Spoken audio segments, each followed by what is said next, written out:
Wuthering Heights by Emily Brontë. Part 1. Chapter 1. 1801.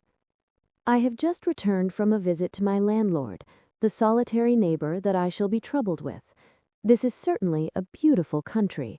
In all England, I do not believe that I could have fixed on a situation so completely removed from the stir of society.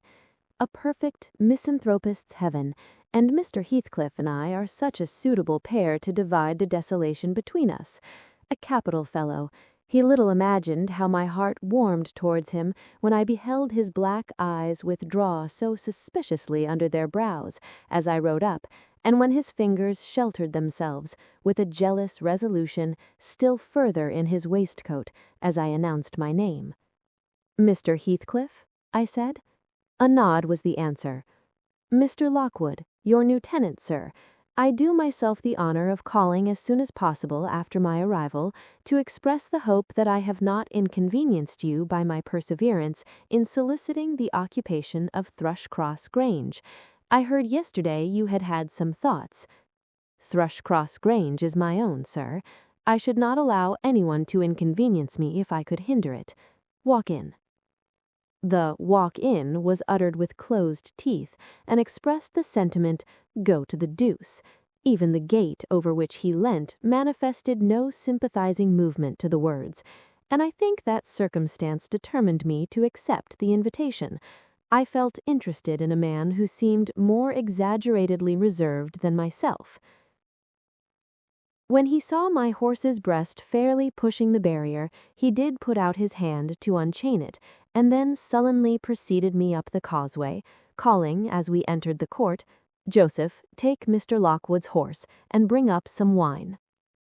"Here we have the whole establishment of domestics, I suppose," was the reflection suggested by this compound order.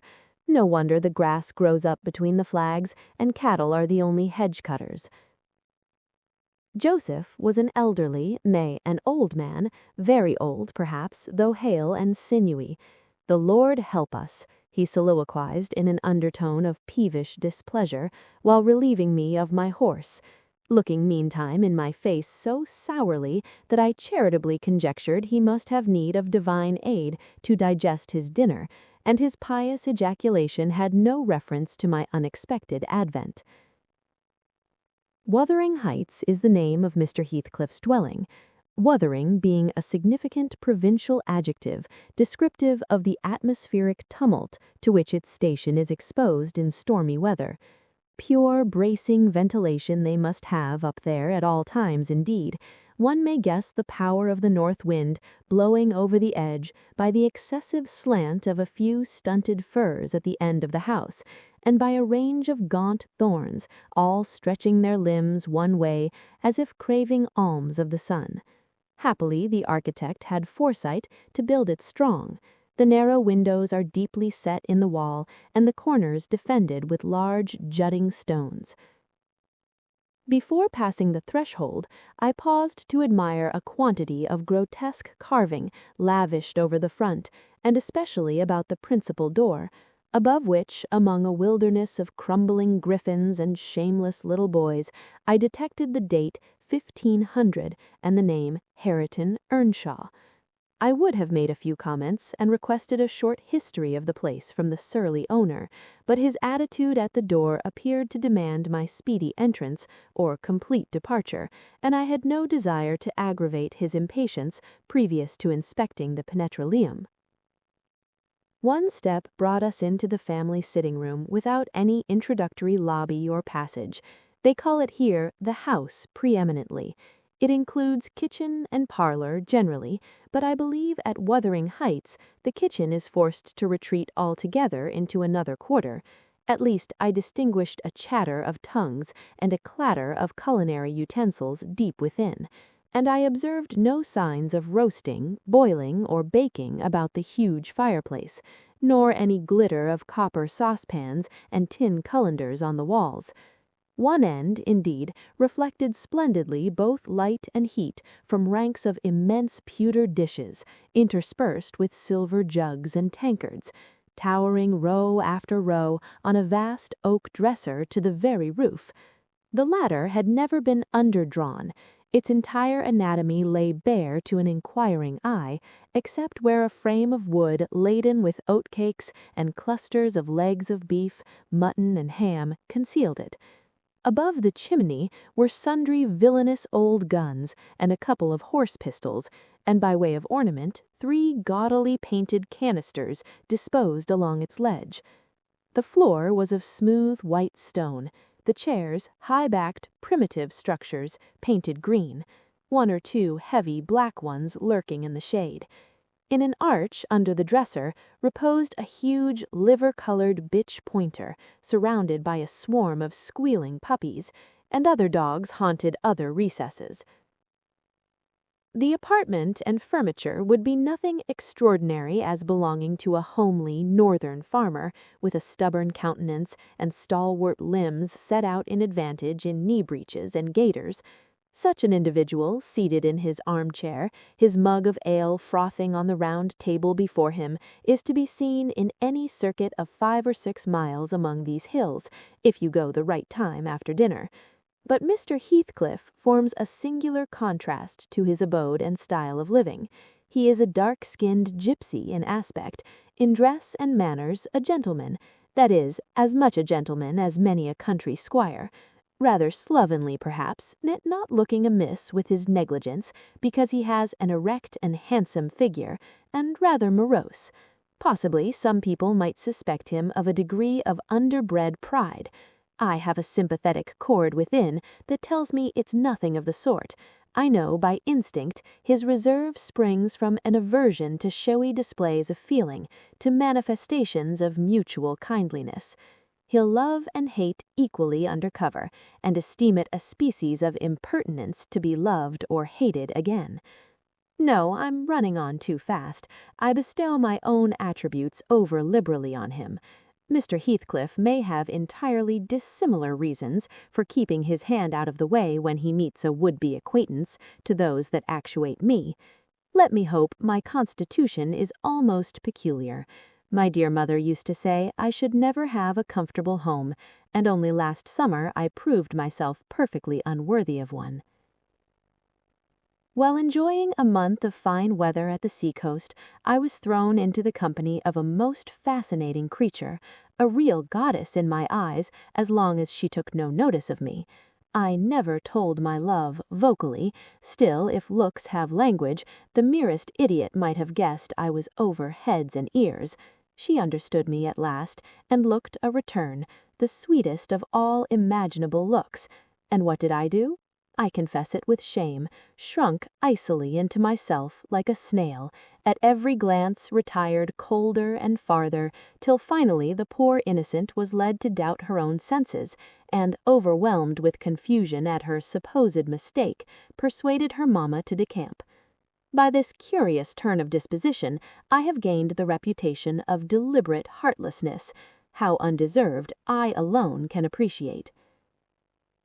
I took a seat at the end of the hearthstone opposite that towards which my landlord advanced, and filled up an interval of silence by attempting to caress the canine mother, who had left her nursery and was sneaking wolfishly to the back of my legs, her lip curled up and her white teeth watering for a snatch.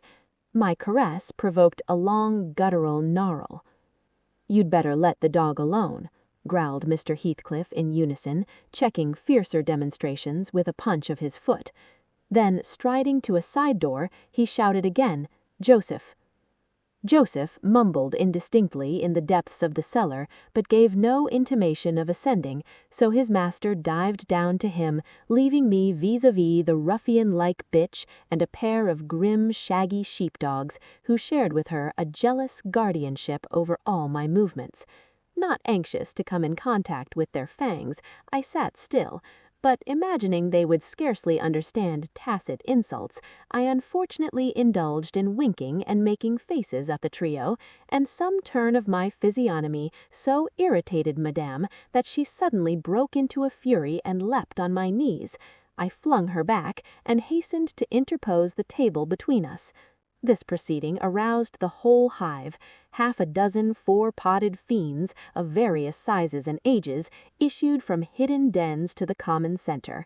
I felt my heels and coat laps peculiar subjects of assault, and parrying off the larger combatants as effectually as I could with the poker, I was constrained to demand aloud assistance from some of the household in re-establishing peace.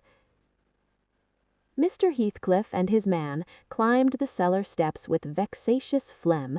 I don't think they moved 1 second faster than usual, though the hearth was an absolute tempest of worrying and yelping. Happily, an inhabitant of the kitchen made more dispatch.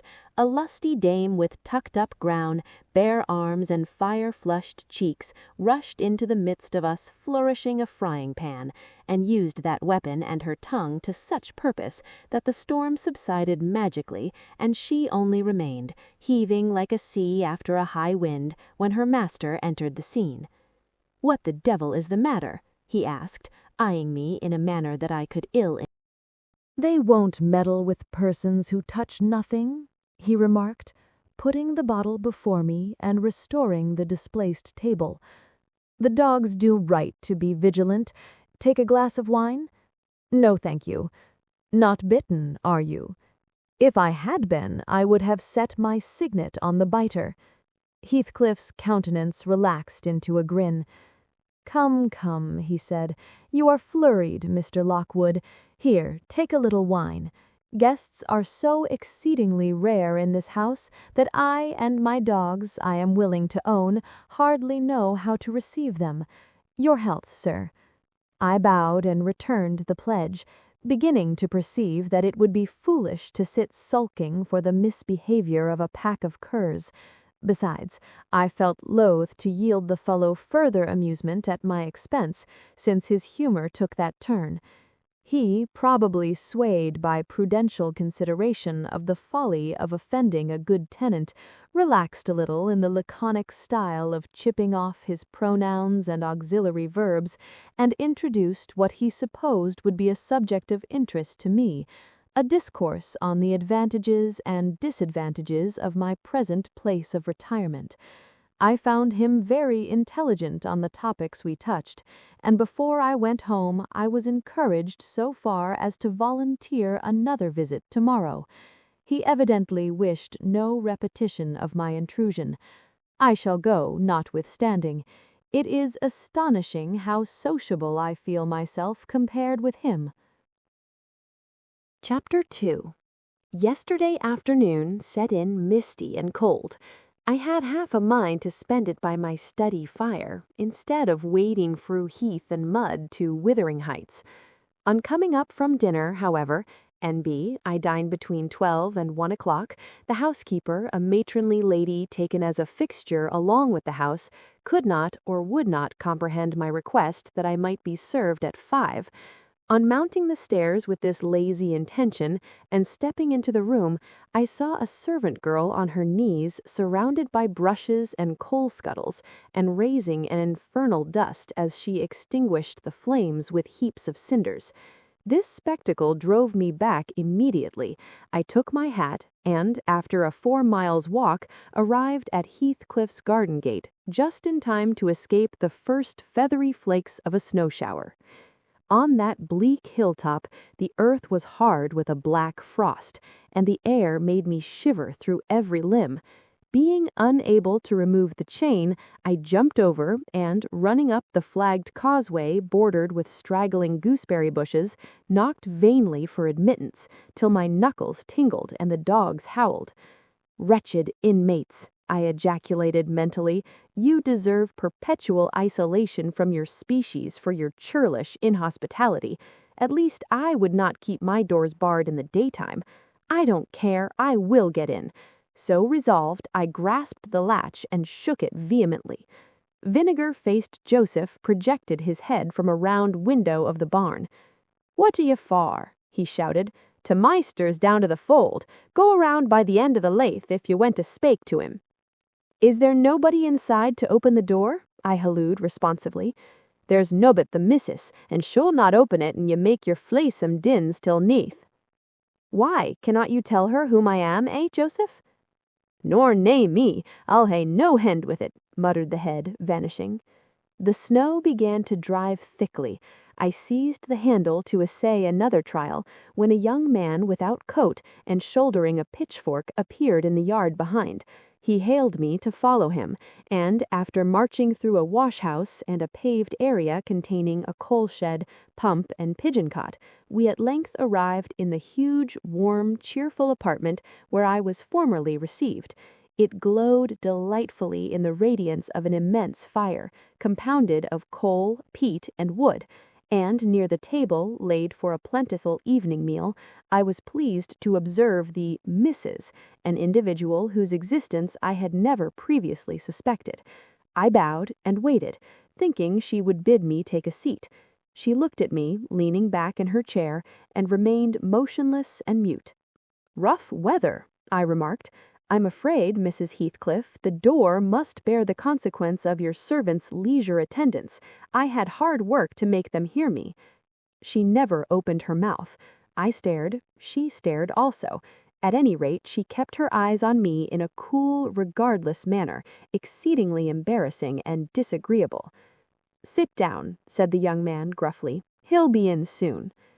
I obeyed, and hemmed, and called the villain Juno, who deigned, at this second interview, to move the extreme tip of her tail, in token of owning my acquaintance. "A beautiful animal," I commenced again. "Do you intend parting with the little ones, madam?" "They're not mine," said the amiable hostess, more repellingly than Heathcliff himself could have replied. "Ah, your favorites are among these," I continued, turning to an obscure cushion full of something like cats. "A strange choice of favorites," she observed scornfully. Unluckily, it was a heap of dead rabbits. I hemmed once more and drew closer to the hearth, repeating my comment on the wildness of the evening. "You should not have come out," she said, rising and reaching from the chimney-piece 2 of the painted canisters. Her position before was sheltered from the light. Now I had a distinct view of her whole figure and countenance. She was slender, and apparently scarcely past girlhood, an admirable form, and the most exquisite little face that I have ever had the pleasure of beholding. Small features, very fair, flaxen ringlets, or rather golden, hanging loose on her delicate neck, and eyes, had they been agreeable in expression, that would have been irresistible. Fortunately for my susceptible heart, the only sentiment they evinced hovered between scorn and a kind of desperation, singularly unnatural to be detected there. The canisters were almost out of her reach. I made a motion to aid her. She turned upon me like a miser might turn if anyone attempted to assist him in counting his gold. "I don't want your help," she snapped. "I can get them for myself." "I beg your pardon," I hastened to reply. "Were you asked to tea?" she demanded, tying an apron over her neat black frock and standing with a spoonful of the leaf poised over the pot. "I shall be glad to have a cup," I answered. "Were you asked?" she repeated. "No," I said, half smiling. "You are the proper person to ask me." She flung the tea back, spoon and all, and resumed her chair in a pet, her forehead corrugated and her red under lip pushed out, like a child ready to cry. Meanwhile, the young man had slung onto his person a decidedly shabby upper garment, and, erecting himself before the blaze, looked down on me from the corner of his eyes, for all the world as if there were some mortal feud unavenged between us. I began to doubt whether he were a servant or not. His dress and speech were both rude, entirely devoid of the superiority observable in Mr. and Mrs. Heathcliff. His thick brown curls were rough and uncultivated, his whiskers encroached bearishly over his cheeks, and his hands were embrowned like those of a common laborer. Still, his bearing was free, almost haughty, and he showed none of a domestic's assiduity in attending to the lady of the house. In the absence of clear proofs of his condition, I deemed it best to abstain from noticing his curious conduct, and 5 minutes afterwards, the entrance of Heathcliff relieved me in some measure from my uncomfortable state. "You see, sir, I have come according to promise," I exclaimed, assuming cheerful, "and I fear I shall be weather-bound for half an hour, if you can afford me shelter during that space." "Half an hour," he said, shaking the white flakes from his clothes. "I wonder you should select the thick of a snowstorm to ramble about in. Do you know that you run a risk of being lost in the marshes? People familiar with these moors often miss their road on such evenings, and I can tell you there is no chance of a change at present. Perhaps I can get a guide among your lads, and he might stay at the Grange till morning. Could you spare me one?" No, I could not. "Oh, indeed. Well, then I must trust to my own sagacity." "Are you going to make the tea?" demanded he of the shabby coat, shifting his ferocious gaze from me to the young lady. "Is he to have any?" she asked, appealing to Heathcliff. "Get it ready, will you?" was the answer, uttered so savagely that I started. The tone in which the words were said revealed a genuine bad nature. I no longer felt inclined to call Heathcliff a capital fellow.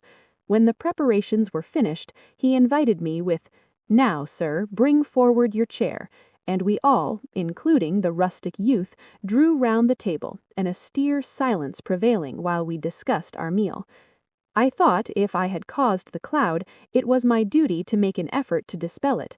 They could not every day sit so grim and taciturn, and it was impossible, however ill-tempered they might be, that the universal scowl they wore was their everyday countenance.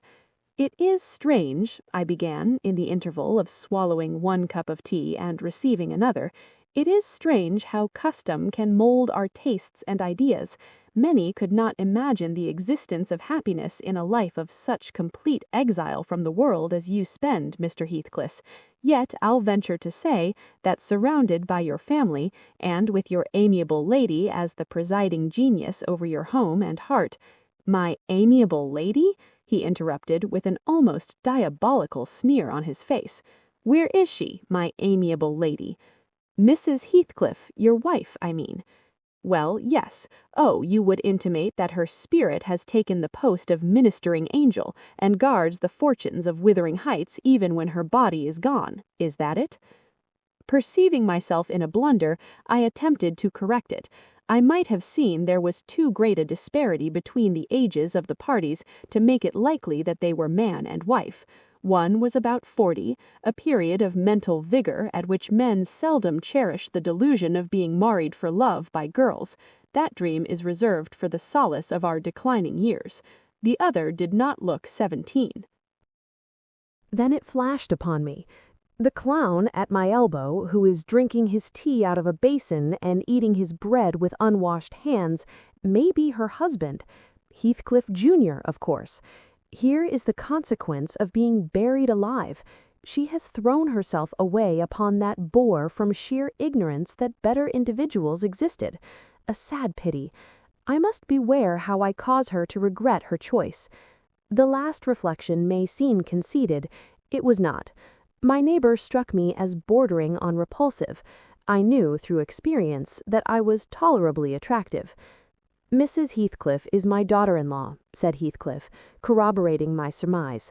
He turned, as he spoke, a peculiar look in her direction, a look of hatred, unless he has a most perverse set of facial muscles that will not, like those of other people, interpret the language of his soul. "Ah, certainly, I see now. You are the favoured possessor of the beneficent fairy," I remarked, turning to my neighbour. This was worse than before.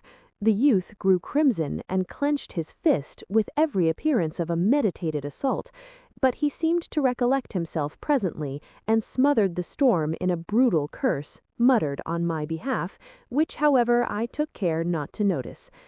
"Unhappy in your conjectures, sir," observed my host. "We neither of us have the privilege of owning your good fairy. Her mate is dead. I said she was my daughter-in-law, therefore she must have married my son. And this young man is not my son, assuredly." Heathcliff smiled again, as if it were rather too bold a jest to attribute the paternity of that bear to him. "My name is Catherine Earnshaw," growled the other, "and I'd counsel you to respect it."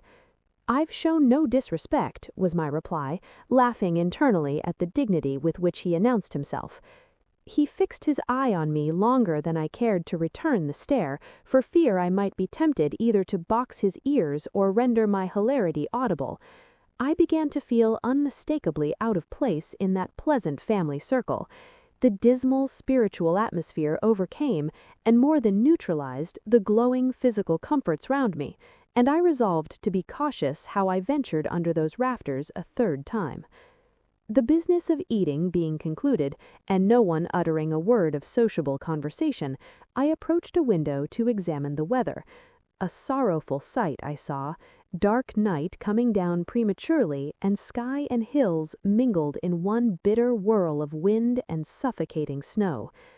"I don't think it's possible for me to get home now without a guide," I could not help exclaiming. "The roads will be buried already, and if they were bare, I could scarcely distinguish a foot in advance. Hareton, drive those dozen sheep into the barn porch. They'll be covered if left in the fold all night, and put a plank before them," said Heathcliff. "How must I do?" I continued, with rising irritation. There was no reply to my question, and on looking round I saw only Joseph bringing in a pail of porridge for the dogs, and Mrs. Heathcliff leaning over the fire, diverting herself with burning a bundle of matches which had fallen from the chimney-piece as she restored the tea canister to its place. The former, when he had deposited his burden, took a critical survey of the room, and in cracked tones grated out, "I wonder how ya can fashion to stand there in idleness and war, when all of 'em's gone out. But y'are not, and it's no use talking. Y'all never mend o' your ill ways, but go right to the divil like your mother afore ye."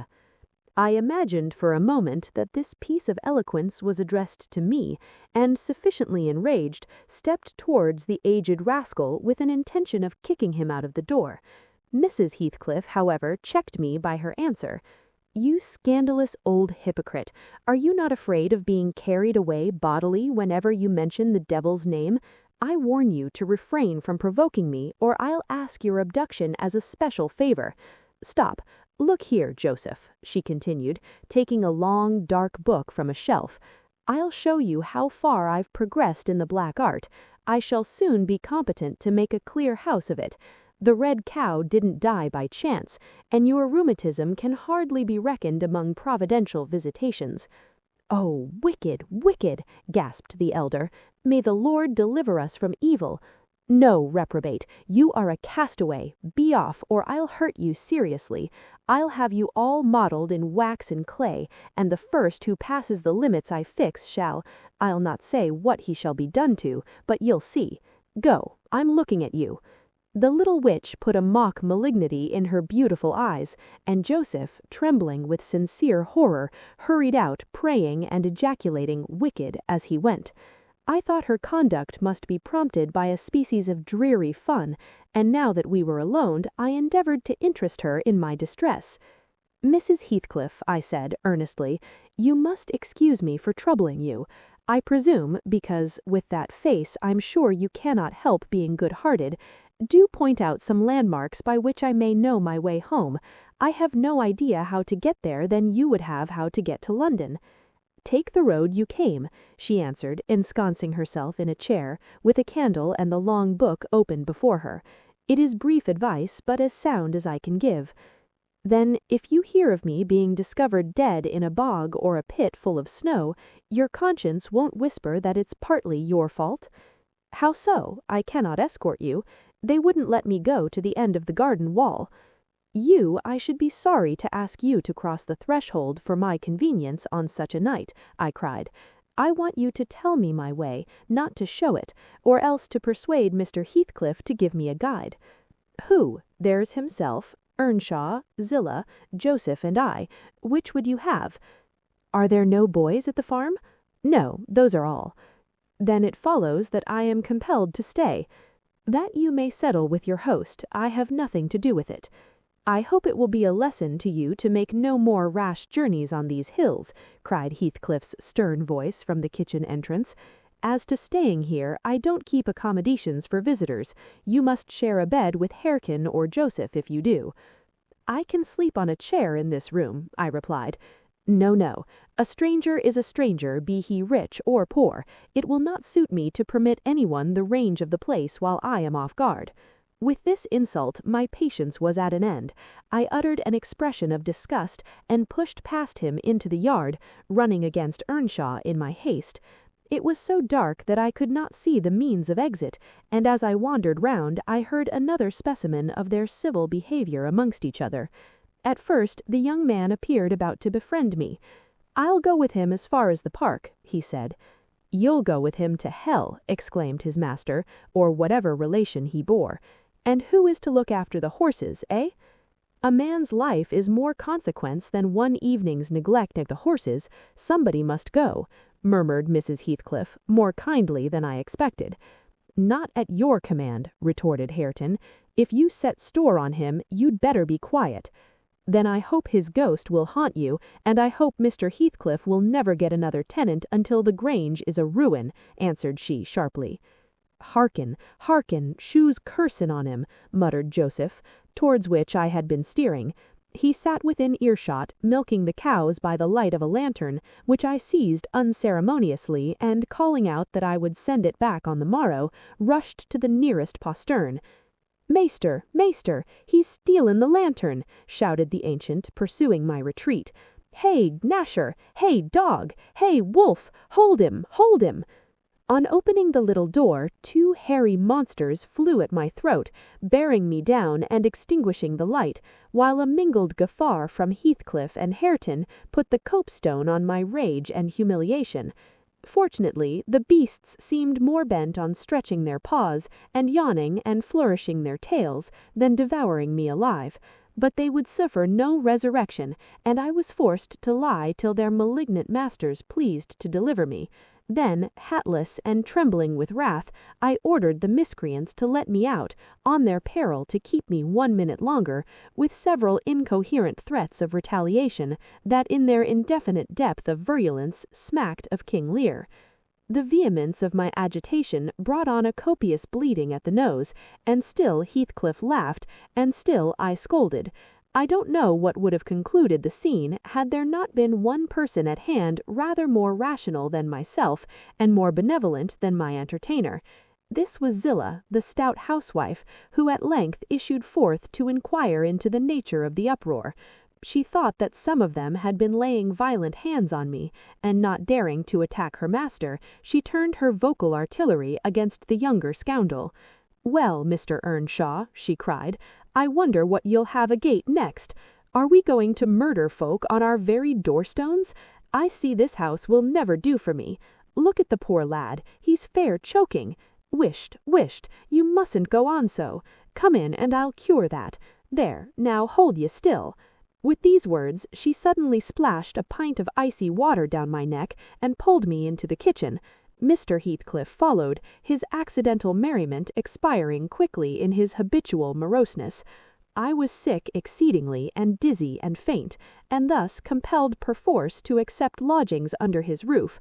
He told Zillah to give me a glass of brandy, and then passed on to the inner room, while she condoled with me on my sorry predicament, and, having obeyed his orders, whereby I was somewhat revived, ushered me to bed.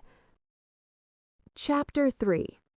While leading the way upstairs, she recommended that I should hide the candle and not make a noise, for her master had an odd notion about the chamber she would put me in, and never let anybody lodge there willingly. I asked the reason. She did not know, she answered. She had only lived there a year or two, and they had so many queer goings-on, she could not begin to be curious. Too stupefied to be curious myself, I fastened my door and glanced round for the bed. The whole furniture consisted of a chair, a clothes-press, and a large oak case, with squares cut out near the top resembling coach windows. Having approached this structure, I looked inside and perceived it to be a singular sort of old-fashioned couch, very conveniently designed to obviate the necessity for every member of the family having a room to himself. In fact, it formed a little closet, and the ledge of a window, which it enclosed, served as a table. I slid back the panelled sides, got in with my light, pulled them together again, and felt secure against the vigilance of Heathcliff and everyone else. The ledge, where I placed my candle, had a few mildewed books piled up in one corner, and it was covered with writing scratched on the paint. This writing, however, was nothing but a name repeated in all kinds of characters, large and small. Catherine Earnshaw, here and there varied to Catherine Heathcliff, and then again to Catherine Linton. In vapid listlessness, I leant my head against the window and continued spelling over Catherine Earnshaw, Heathcliff, Linton, till my eyes closed, but they had not rested 5 minutes when a glare of white letters started from the dark, as vivid as spectres. The air swarmed with Catherines, and rousing myself to dispel the obtrusive name, I discovered my candle wick reclining on one of the antique volumes, and perfuming the place with an odor of roasted calfskin. I snuffed it off, and very ill at ease under the influence of cold and lingering nausea, sat up and spread open the injured tome on my knee. It was a testament, in lean type, and smelling dreadfully musty. A fly-leaf bore the inscription, Catherine Earnshaw, her book, and a date some quarter of a century back. I shut it, and took up another and another, till I had examined all. Catherine's library was select, and its state of dilapidation proved it to have been well used, though not altogether for a legitimate purpose. Scarcely one chapter had escaped a pen and ink commentary, at least the appearance of one, covering every morsel of blank that the printer had left. Some were detached sentences, other parts took the form of a regular diary, scrawled in an unformed, childish hand. At the top of an extra page, quite a treasure probably when first lighted on, I was greatly amused to behold an excellent caricature of my friend Joseph, rudely yet powerfully sketched. An immediate interest kindled within me for the unknown Catherine, and I began forthwith to decipher her faded hieroglyphics. "An awful Sunday," commenced the paragraph beneath. "I wish my father were back again. Hindley is a detestable substitute. His conduct to Heathcliff is atrocious. H. and I are going to rebel. We took our initiatory step this evening. All day had been flooding with rain. We could not go to church, so Joseph must needs get up a congregation in the garret, and while Hindley and his wife basked downstairs before a comfortable fire, doing anything but reading their Bibles, I'll answer for it, Heathcliff, myself, and the unhappy ploughboy were commanded to take our prayer books and mount. We were ranged in a row on a sack of corn, groaning and shivering, and hoping that Joseph would shiver too, so that he might give us a short homily for his own sake. A vain idea. The service lasted precisely 3 hours, and yet my brother had the face to exclaim when he saw us descending, "What, done already?" On Sunday evenings we used to be permitted to play if we did not make much noise. Now a mere titter is sufficient to send us into corners. "You forget you have a master here," says the tyrant. "I'll demolish the first who puts me out of temper. I insist on perfect sobriety and silence. Oh, boy, was that you? Francis, darling, pull his hair as you go by. I heard him snap his fingers." Frances pulled his hair heartily, and then went and seated herself on her husband's knee, and there they were, like 2 babies, kissing and talking nonsense by the hour. Foolish palaver that we should be ashamed of. We made ourselves as snug as our means allowed in the arch of the dresser. I had just fastened our pinafores together and hung them up for a curtain when in comes Joseph on an errand from the stables. He tears down my handiwork, boxes my ears, and croaks, "To Maister no but just buried and Sabbath not o'ered, and the sound of the gospel still in your lugs, and ye dare be lakin'. Shame on ye! Sit ye down, ill childer. There's good books enough if you'll read 'em. Sit ye down and think of your souls." Saying this, he compelled us so to square our positions that we might receive from the far-off fire a dull ray to show us the text of the lumber he thrust upon us. I could not bear the employment. I took my dingy volume by the scroop and hurled it into the dog-kennel, vowing I hated a good book. Heathcliff kicked his to the same place. Then there was a hubbub. "Maister Hindley," shouted our chaplain, "Maister, come hither. Miss Cathy's riven the back off the helmet of salvation, and Heathcliff's paused his fit into the first part of the broad way to destruction. It's fair flaysome that she let him go on this gait.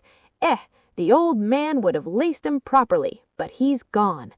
Hindley hurried up from his paradise on the hearth, and seizing one of us by the collar and the other by the arm, hurled us both into the back kitchen, where Joseph asseverated old Nick would fetch us as sure as we were living, and so comforted, we each sought a separate nook to await his advent.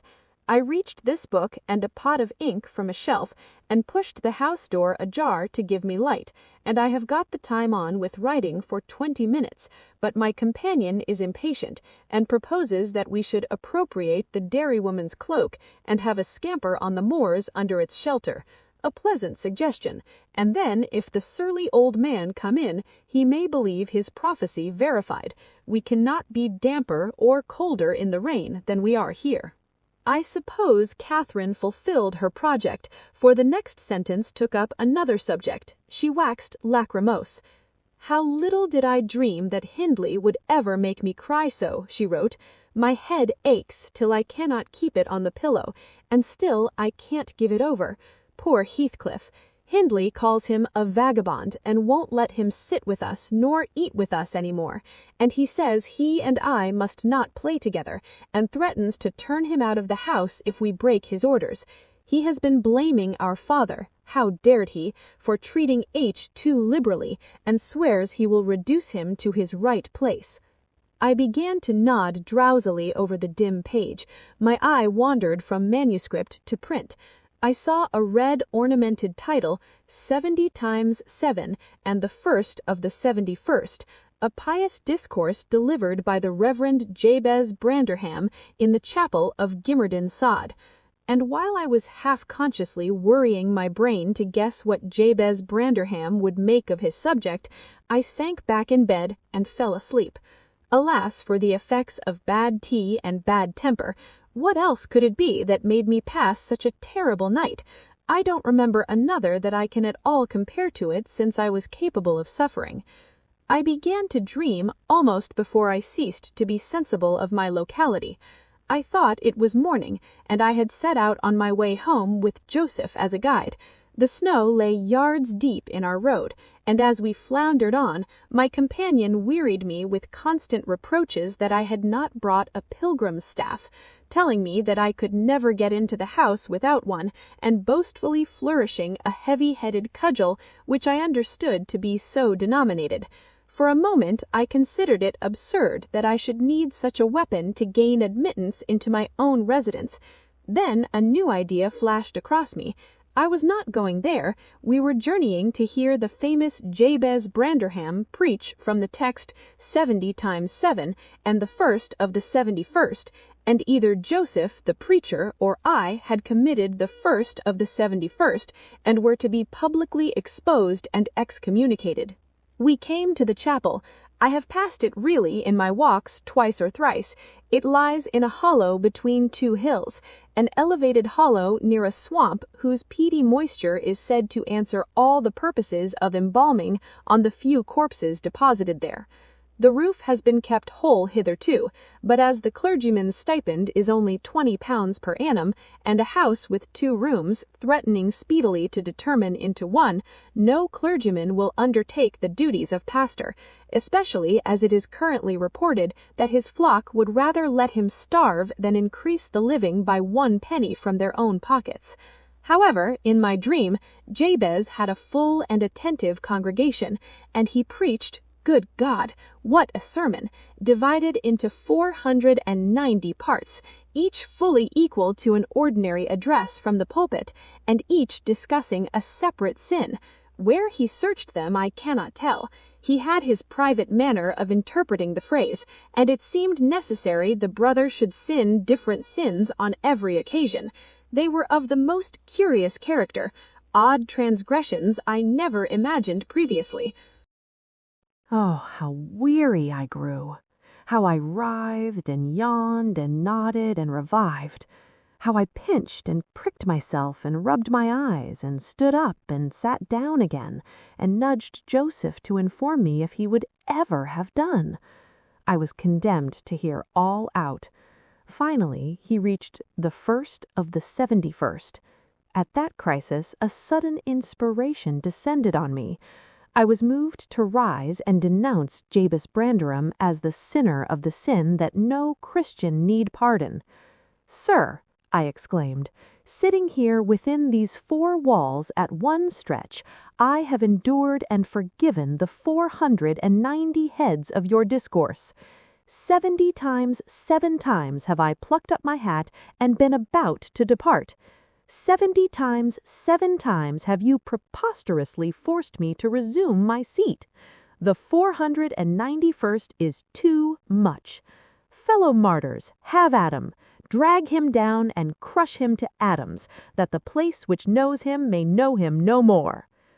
"Thou art the man," cried Jabez, after a solemn pause, leaning over his cushion. 70 times 7 times didst thou gapingly contort thy visage. 70 times 7 did I take counsel with my soul. Lo, this is human weakness. This also may be absolved. The first of the 71st is come. Brethren, execute upon him the judgment written. Such honor have all his saints." With that concluding word, the whole assembly, exalting their pilgrim staves, rushed round me in a body, and I, having no weapon to raise in self-defense, commenced grappling with Joseph, my nearest and most ferocious assailant, for his. In the confluence of the multitude, several clubs crossed. Blows aimed at me fell on other sconces. Presently the whole chapel resounded with rappings and counter-rappings. Every man's hand was against his neighbor, and Branderham, unwilling to remain idle, poured forth his zeal in a shower of loud taps on the boards of the pulpit, which responded so smartly that at last, to my unspeakable relief, they woke me. And what was it that had suggested the tremendous tumult? What had played Jabez's part in the row? Merely the branch of a fir tree that touched my lattice as the blast wailed by, and rattled its dry cones against the panes.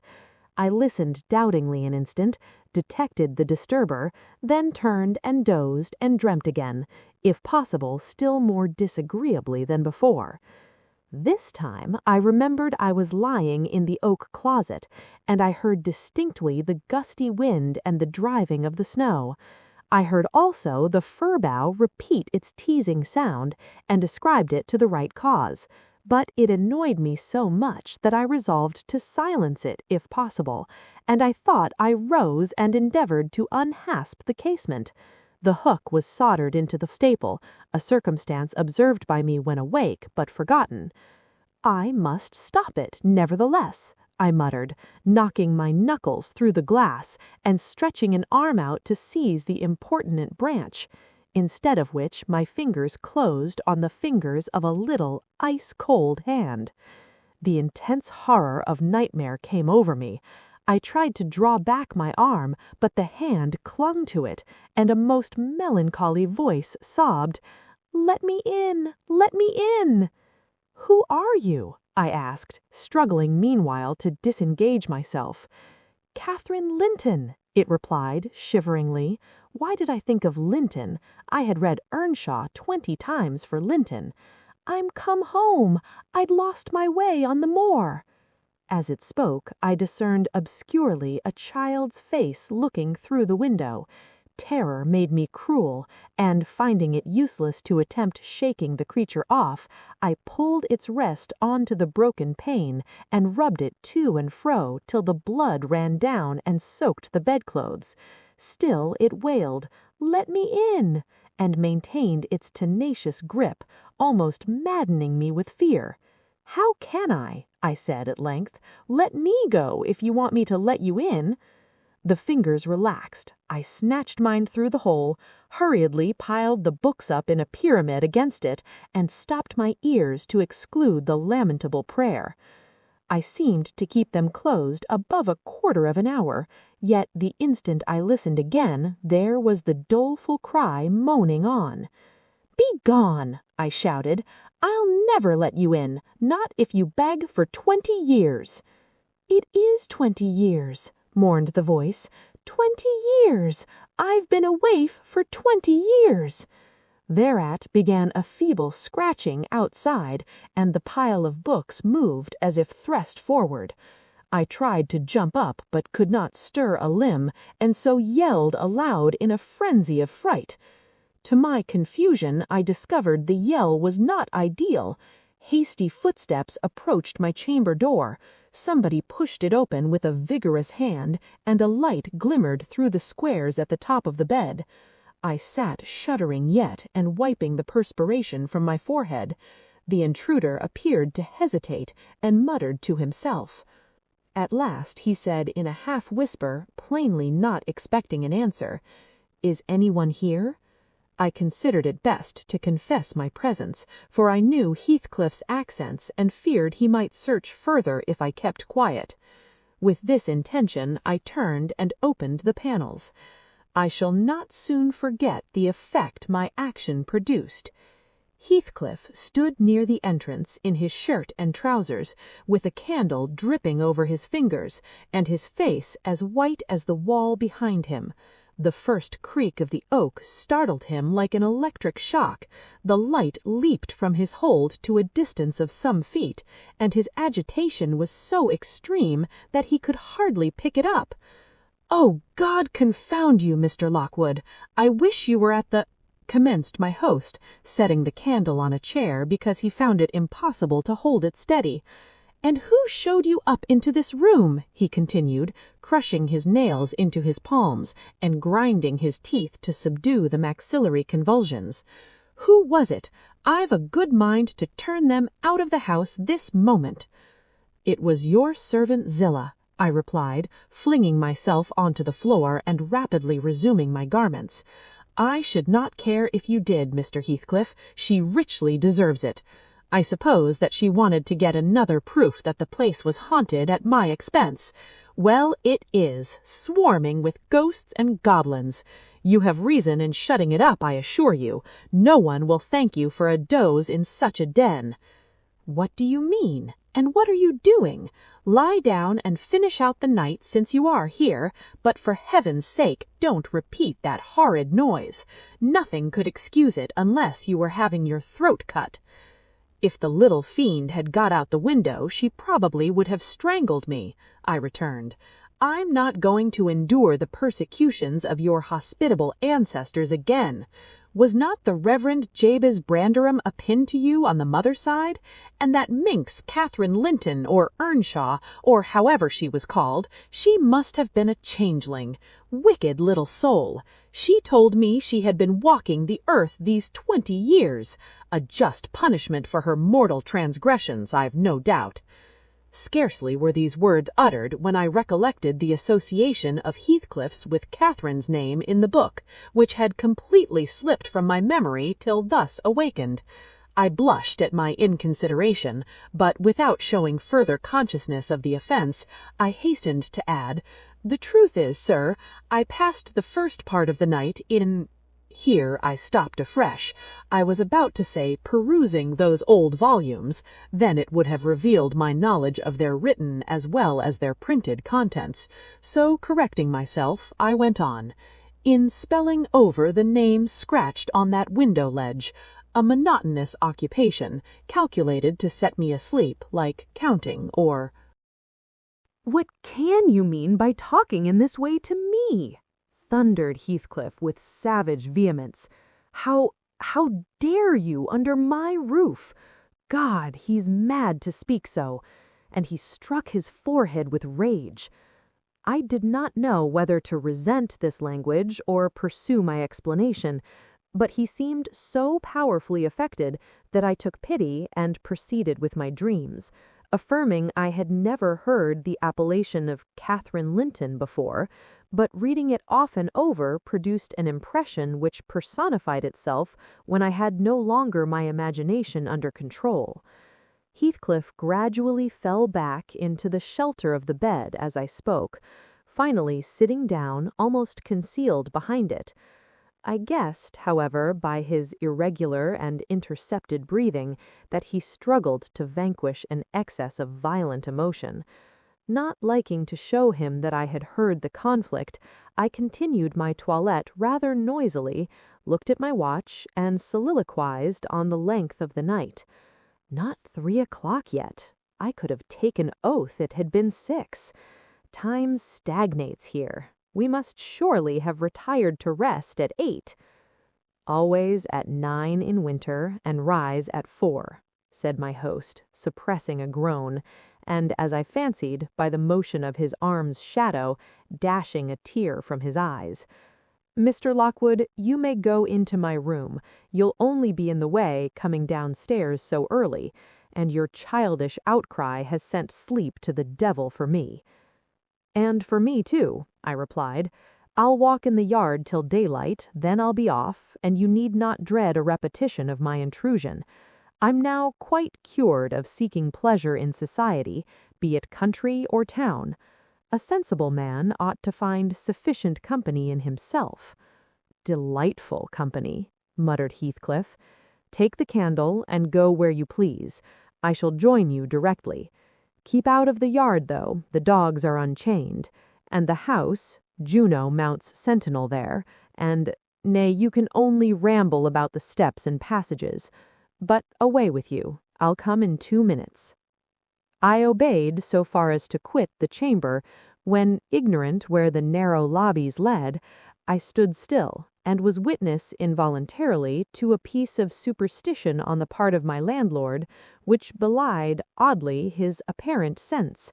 He got on to the bed and wrenched open the lattice, bursting, as he pulled at it, into an uncontrollable passion of tears. Come in, he sobbed. Cathy, do come.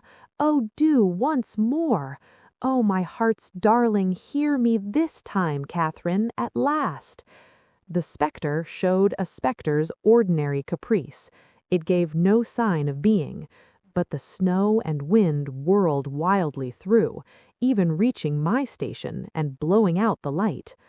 There was such anguish in the gush of grief that accompanied this raving that my compassion made me overlook its folly, and I drew off, half angry to have listened at all, and vexed at having related my ridiculous nightmare, since it produced that agony, though why was beyond my comprehension.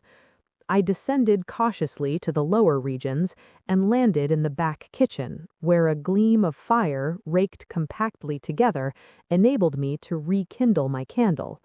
Nothing was stirring except a brindled gray cat, which crept from the ashes and saluted me with a querulous meow. 2 benches, shaped in sections of a circle, nearly enclosed the hearth. On one of these I stretched myself, and Grimalkin mounted the other. We were both of us nodding ere anyone invaded our retreat, and then it was Joseph, shuffling down a wooden ladder that vanished in the roof through a trap, the ascent to his garret, I suppose. He cast a sinister look at the little flame which I had enticed to play between the ribs, swept the cat from its elevation, and bestowing himself in the vacancy, commenced the operation of stuffing a 3-inch pipe with tobacco. My presence in his sanctum was evidently esteemed a piece of impudence too shameful for remark. He silently applied the tube to his lips, folded his arms, and puffed away. I let him enjoy the luxury unannoyed, and after sucking out his last wreath and heaving a profound sigh, he got up and departed as solemnly as he came. A more elastic footstep entered next, and now I opened my mouth for a good morning, but closed it again, the salutation unachieved, for the Catherine Earnshaw was performing his orisons sotto voce in a series of curses directed at every object he touched, while he rummaged a corner for a spade or shovel to dig through the drifts. He glanced over the back of the bench, dilating his nostrils, and thought as little of exchanging civilities with me as with my companion the cat. I guessed by his preparations that egress was allowed, and leaving my hard couch, made a movement to follow him.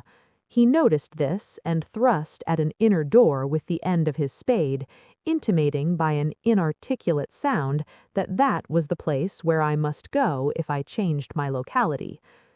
It opened into the house, where the females were already astir. Zillah urging flakes of flame up the chimney with a colossal bellows, and Mrs. Heathcliff kneeling on the hearth, reading a book by the aid of the blaze.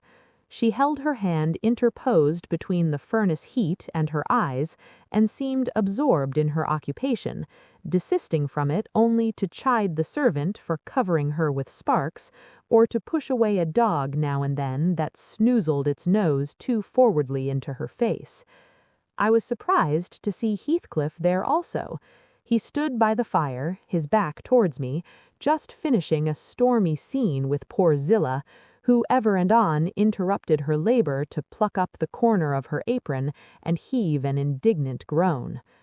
"And you worthless," he broke out as I entered, turning to his daughter-in-law, and employing an epithet as harmless as duck or sheep, but generally represented by a dash. "There you are, at your idle tricks again. The rest of them do earn their bread. You live on my charity.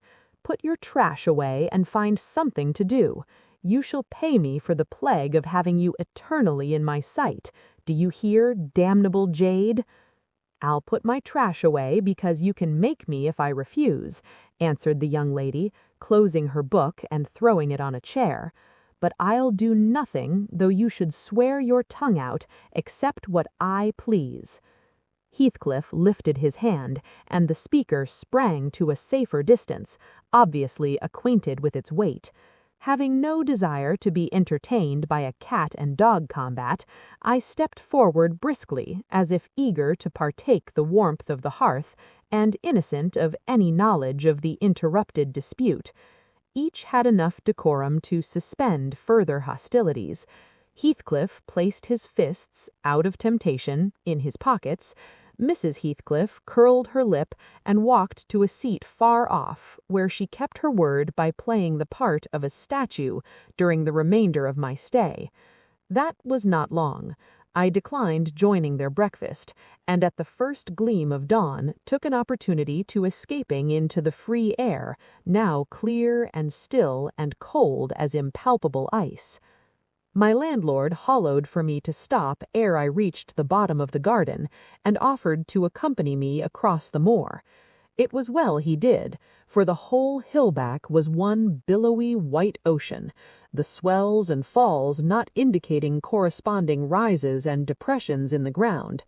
Many pits, at least, were filled to a level, and entire ranges of mounds, the refuse of the quarries, blotted from the chart which my yesterday's walk left pictured in my mind. I had remarked on one side of the road, at intervals of 6 or 7 yards, a line of upright stones continued through the whole length of the barren. These were erected and daubed with lime on purpose to serve as guides in the dark, and also when a fall, like the present, confounded the deep swamps on either hand with the firmer path. But excepting a dirty dot pointing up here and there, all traces of their existence had vanished, and my companion found it necessary to warn me frequently to steer to the right or left when I imagined I was following correctly the windings of the road. We exchanged little conversation, and he halted at the entrance of Thrushcross Park, saying I could make no error there. Our adieus were limited to a hasty bow, and then I pushed forward, trusting to my own resources, for the porter's lodge is untenanted as yet. The distance from the gate to the Grange is 2 miles. I believe I managed to make it 4, what with losing myself among the trees and sinking up to the neck in snow, a predicament which only those who have experienced it can appreciate. At any rate, whatever were my wanderings, the clock chimed 12 as I entered the house, and that gave exactly an hour for every mile of the usual way from Wuthering Heights. My human fixture and her satellites rushed to welcome me, exclaiming tumultuously they had completely given me up. Everybody conjectured that I perished last night, and they were wondering how they must set about the search for my remains. I bid them be quiet now that they saw me returned, and benumbed to my very heart I dragged upstairs, whence, after putting on dry clothes and pacing to and fro 30 or 40 minutes to restore the animal heat, I adjourned to my study, feeble as a kitten, almost too much so to enjoy the cheerful fire and smoking coffee which the servant had prepared for my refreshment. Chapter 4. What vain weathercocks we are! I, who had determined to hold myself independent of all social intercourse, and thanked my stars that at length I had lighted on a spot where it was next to impracticable, I, weak wretch, after maintaining till dusk a struggle with low spirits and solitude, was finally compelled to strike my colors, and under pretense of gaining information concerning the necessities of my establishment, I desired Mrs. Dean, when she brought in supper, to sit down while I ate it, hoping sincerely she would prove a regular gossip, and either rouse me to animation or lull me to sleep by her talk. "You have lived here a considerable time," I commenced. "Did you not say 16 years?" 18, sir. I came when the mistress was married, to wait on her. After she died, the master retained me for his housekeeper." "Indeed." There ensued a pause. She was not a gossip, I feared, unless about her own affairs, and those could hardly interest me. However, having studied for an interval with a fist on either knee and a cloud of meditation over her ruddy countenance, she ejaculated, "Ah, times are greatly changed since then." "Yes," I remarked. "You've seen a good many alterations, I suppose." "I have, and troubles, too," she said. "Oh, I'll turn the talk on my landlord's family," I thought to myself. "A good subject to start. And that pretty girl widow, I should like to know her history, whether she be a native of the country, or, as is more probable, an exotic that the surly indigene will not recognize for kin." With this intention, I asked Mrs. Dean why Heathcliff let Thrushcross Grange, and preferred living in a situation and residence so much inferior. "Is he not rich enough to keep the estate in good order?" I inquired. "Rich, sir," she returned. "He has nobody knows what money, and every year it increases. Yes, he's rich enough to live in a finer house than this, but he's very near, close-handed, and if he had meant to flit to Thrushcross Grange, as soon as he heard of a good tenant, he could not have borne to miss the chance of getting a few hundred more. It is strange people should be so greedy when they are alone in the world. He had a son, it seems. Yes, he had one. He is dead. And that young lady, Mrs. Heathcliff, is his widow? Yes. Where did she come from originally? Why, sir, she is my late master's daughter. Catherine Linton was her maiden name. I nursed her, poor thing. I did wish Mr. Heathcliff would remove here, and then we might have been together again." "What? Catherine Linton?" I exclaimed, astonished. But a minute's reflection convinced me it was not my ghostly Catherine. "Then," I continued, "my predecessor's name was Linton." It was. "And who is that Earnshaw, Catherine Earnshaw, who lives with Mr. Heathcliff? Are they relations?" "No, he is the late Mrs. Linton's nephew." "The young lady's cousin, then?" "Yes, and her husband was her cousin also, one on the mother's side, the other on the father's side. Heathcliff married Mr. Linton's sister." "I see. The house at Wuthering Heights has Earnshaw carved over the front door. Are they an old family?" "Very old, sir, and Catherine is the last of them, as our Miss Cathy is of us. I mean, of the Lintons. Have you been to Wuthering Heights? I beg pardon for asking, but I should like to hear how she is." "Mrs. Heathcliff? She looked very well and very handsome, yet I think not very happy." "Oh dear, I don't wonder. And how did you like the master?" "A rough fellow, rather, Mrs. Dean. Is not that his character?" "Rough as a saw-edge and hard as Winston. The less you meddle with him, the better." "He must have had some ups and downs in life to make him such a churl. Do you know anything of his history?" "It's a cuckoo's, sir. I know all about it, except where he was born, and who were his parents, and how he got his money at first. And Catherine has been cast out like an unfledged dunnock. The unfortunate lad is the only one in all this parish that doesn't guess how he has been cheated. Well, Mrs. Dean, it will be a charitable deed to tell me something of my neighbors. I feel I shall not rest if I go to bed, so be good enough to sit and chat an hour." "Oh, certainly, sir. I'll just fetch a little sewing, and then I'll sit as long as you please. But you've caught cold, I saw you shivering, and you must have some gruel to drive it out." The worthy woman bustled off, and I crouched nearer the fire. My head felt hot, and the rest of me chill. Moreover, I was excited, almost to a pitch of foolishness, through my nerves and brain. This caused me to feel not uncomfortable, but rather fearful, as I am still, of serious effects from the incidents of today and yesterday. She returned presently, bringing a smoking basin and a basket of work, and having placed the former on the hob, drew in her seat, evidently pleased to find me so companionable.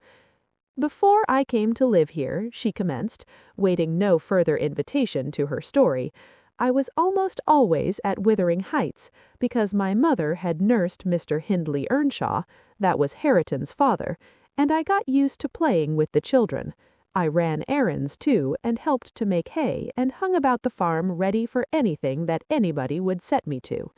One fine summer morning, it was the beginning of harvest, I remember, Mr. Earnshaw, the old master, came downstairs dressed for a journey, and after he had told Joseph what was to be done during the day, he turned to Hindley and Cathy and me, for I sat eating my porridge with them, and he said, speaking to his son, 'Now, my bonny man, I'm going to Liverpool today. What shall I bring you? You may choose what you like, only let it be little, for I shall walk there and back. 60 miles each way, that's a long spell.' Hindley named a fiddle, and then he asked Miss Cathy. She was hardly 6 years old, but she could ride any horse in the stable, and she chose a whip. He did not forget me, for he had a kind heart, though he was rather severe sometimes. He promised to bring me a pocketful of apples and pears, and then he kissed his children, said good-bye, and set off." It seemed a long while to us all, the 3 days of his absence, and often did little Cathy ask when he would be home. Mrs. Earnshaw expected him by supper-time on the 3rd evening, and she put the meal off hour after hour. There were no signs of his coming, however, and at last the children got tired of running down to the gate to look. Then it grew dark. She would have had them to bed, but they begged sadly to be allowed to stay up, and just about 11 o'clock the door-latch was raised quietly, and in stepped the master. He threw himself into a chair, laughing and groaning, and bid them all stand off, for he was nearly killed. He would not have such another walk for the 3 kingdoms. "And at the end of it to be flighted to death," he said, opening his great coat, which he held bundled up in his arms. "See here, wife, I was never so beaten with anything in my life, but you must e'en take it as a gift of God, though it's as dark almost as if it came from the devil." We crowded round, and over Miss Cathy's head I had a peep at a dirty, ragged, black-haired child, big enough both to walk and talk. Indeed, its face looked older than Catherine's, yet when it was set on its feet, it only stared around and repeated over and over again some gibberish that nobody could understand. I was frightened, and Mrs. Earnshaw was ready to fling it out of doors. She did fly up, asking how he could fashion to bring that gypsy brat into the house when they had their own bairns to feed and fend for, what he meant to do with it, and whether he was mad. The master tried to explain the matter, but he was really half dead with fatigue, and all that I could make out, amongst her scolding, was a tale of his seeing it starving and houseless and as good as dumb in the streets of Liverpool, where he picked it up and inquired for its owner. Not a soul knew to whom it belonged, he said, and his money and time being both limited, he thought it better to take it home with him at once than run into vain expenses there, because he was determined he would not leave it as he found it. Well, the conclusion was that my mistress grumbled herself calm, and Mr. Earnshaw told me to wash it and give it clean things, and let it sleep with the children. Hindley and Cathy contented themselves with looking and listening till peace was restored. Then both began searching their father's pockets for the presents he had promised them. The former was a boy of 14, but when he drew out what had been a fiddle crushed to morsels in the great coat, he blubbered aloud. And Cathy, when she learned the master had lost her whip in attending on the stranger, showed her humour by grinning and spitting at the stupid little thing, earning for her pains a sound blow from her father to teach her cleaner manners. They entirely refused to have it in bed with them, or even in their room, and I had no more sense, so I put it on the landing of the stairs, hoping it might be gone on the morrow. By chance, or else attracted by hearing his voice, it crept to Mr. Earnshaw's door, and there he found it on quitting his chamber. Inquiries were made as to how it got there. I was obliged to confess, and in recompense for my cowardice and inhumanity was sent out of the house. This was Heathcliff's first introduction to the family. On coming back a few days afterwards, for I did not consider my banishment perpetual, I found they had christened him Heathcliff. It was the name of a son who died in childhood, and it has served him ever since, both for Christian and surname. Miss Cathy and he were now very thick, but Hindley hated him, and to say the truth, I did the same, and we plagued and went on with him shamefully, for I wasn't reasonable enough to feel my injustice, and the mistress never put in a word on his behalf when she saw him wronged. He seemed a sullen, patient child, hardened, perhaps, to ill treatment. He would stand Hindley's blows without winking or shedding a tear, and my pinches moved him only to draw in a breath and open his eyes, as if he had hurt himself by accident, and nobody was to blame. This endurance made old Earnshaw furious when he discovered his son persecuting the poor fatherless child, he called him. He took to Heathcliff strangely, believing all he said, for that matter he said precious little and generally the truth, and petting him up far above Cathy, who was too mischievous and wayward for a favourite. So, from the very beginning, he bred bad feeling in the house, and at Mrs. Earnshaw's death, which happened in less than 2 years after, the young master had learned to regard his father as an oppressor rather than a friend, and Heathcliff as a usurper of his parents' affections and his privileges, and he grew bitter with brooding over these injuries. I sympathized a while, but when the children fell ill with the measles and I had to tend them and take on me the cares of a woman at once, I changed my idea. Heathcliff was dangerously sick, and while he lay at the worst, he would have me constantly by his pillow. I suppose he felt I did a good deal for him, and he hadn't wit to guess that I was compelled to do it. However, I will say this, he was the quietest child that ever nurse watched over. The difference between him and the others forced me to be less partial. Cathy and her brother harassed me terribly. He was as uncomplaining as a lamb, though hardness, not gentleness, made him give little trouble. He got through, and the doctor affirmed it was in a great measure owing to me, and praised me for my care. I was vain of his commendations, and softened towards the being by whose means I earned them, and thus Hindley lost his last ally. Still, I couldn't dote on Heathcliff, and I wondered often what my master saw to admire so much in the sullen boy, who never, to my recollection, repaid his indulgence by any sign of gratitude. He was not insolent to his benefactor, he was simply insensible, though knowing perfectly the hold he had on his heart, and conscious he only had to speak and all the house would be obliged to bend to his wishes. As an instance, I remember Mr. Earnshaw once bought a couple of colts at the parish fair, and gave the lads each one. Heathcliff took the handsomest, but it soon fell lame, and when he discovered it, he said to Hindley, "You must exchange horses with me. I don't like mine, and if you won't, I shall tell your father of the 3 thrashings you've given me this week, and show him my arm, which is black to the shoulder." Hindley put out his tongue and cuffed him over the ears. "You'd better do it at once," he persisted, escaping to the porch. They were in the stable. "You will have to, and if I speak of these blows, you'll get them again with interest." "Off, dog!" cried Hindley, threatening him with an iron weight used to weigh potatoes and hay. "Throw it," he replied, standing still, "and then I'll tell how you boasted you would turn me out of doors as soon as he died, and see whether he will not turn you out directly." Hindley threw it, hitting him on the breast, and down he fell, but staggered up immediately, breathless and white, and had not I prevented it, he would have gone just so to the master, and got full revenge by letting his condition plead for him, intimating who had caused it.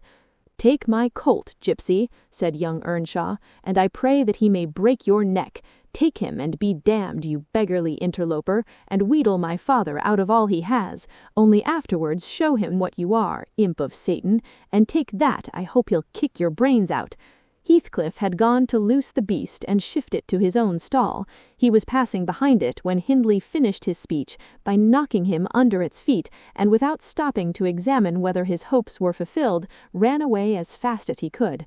I was surprised to witness how coolly the child gathered himself up and went on with his intention, exchanging saddles and all, and then sitting down on a bundle of hay to overcome the qualm which the violent blow occasioned before he entered the house. I persuaded him easily to let me lay the blame of his bruises on the horse. He minded little what tale was told, since he had what he wanted. He complained so seldom of such stirs as these that I really thought him not vindictive. I was deceived completely, as you will hear. Chapter 5. In the course of time, Mr. Earnshaw began to fail. He had been active and healthy, yet his strength left him suddenly, and when he was confined to the chimney corner, he grew grievously irritable. A nothing vexed him, and suspected slights of his authority nearly threw him into fits.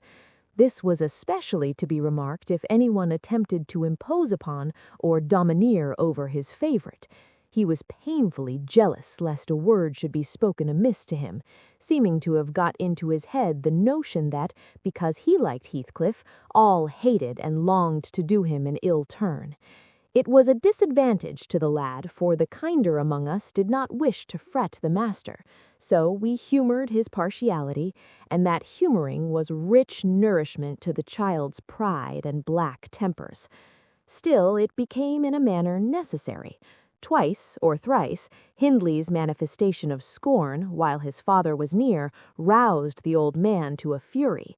He seized his stick to strike him, and shook with rage that he could not do it.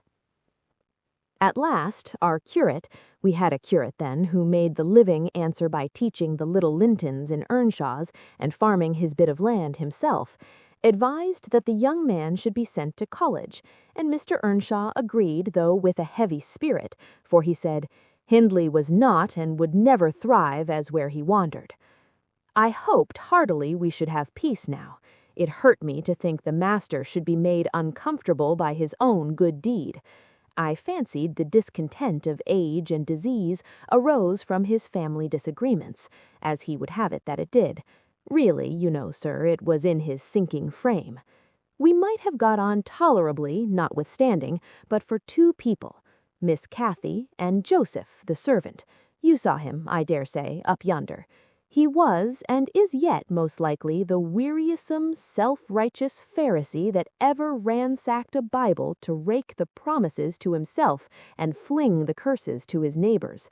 By his knack of sermonizing and pious discoursing, he contrived to make a great impression on Mr. Earnshaw, and the more feeble the master became, the more influence he gained. He was relentless in worrying him about his soul's concerns and about ruling his children rigidly. He encouraged him to regard Hindley as a reprobate, and night after night he regularly grumbled out a long string of tales against Heathcliff and Catherine, always minding to flatter Earnshaw's weakness by heaping the heaviest blame on the latter. Certainly she had ways with her such as I never saw a child take up before, and she put all of us past our patience 50 times and oftener in a day. From the hour she came downstairs till the hour she went to bed, we had not a minute's security that she wouldn't be in mischief. Her spirits were always at high water mark, her tongue always going, singing, laughing, and plaguing everybody who would not do the same.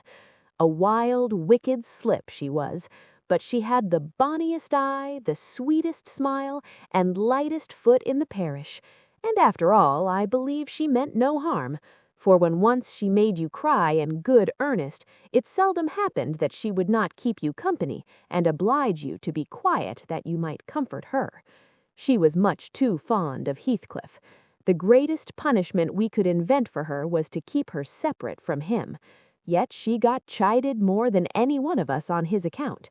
In play, she liked exceedingly to act the little mistress, using her hands freely and commanding her companions. She did so to me, but I would not bear slapping and ordering, and so I let her know. Now, Mr. Earnshaw did not understand jokes from his children. He had always been strict and grave with them, and Catherine, on her part, had no idea why her father should be crosser and less patient in his ailing condition than he was in his prime. His peevish reproofs awakened in her a naughty delight to provoke him. She was never so happy as when we were all scolding her at once, and she defying us with her bold, saucy look and her ready words, turning Joseph's religious curses into ridicule, baiting me, and doing just what her father hated most, showing how her pretended insolence, which he thought real, had more power over Heathcliff than his kindness, how the boy would do her bidding in anything, and his only when it suited his own inclination. After behaving as badly as possible all day, she sometimes came fondling to make it up at night. "Nay, Cathy," the old man would say, "I cannot love thee, thou art worse than thy brother. Go say thy prayers, child, and ask God's pardon.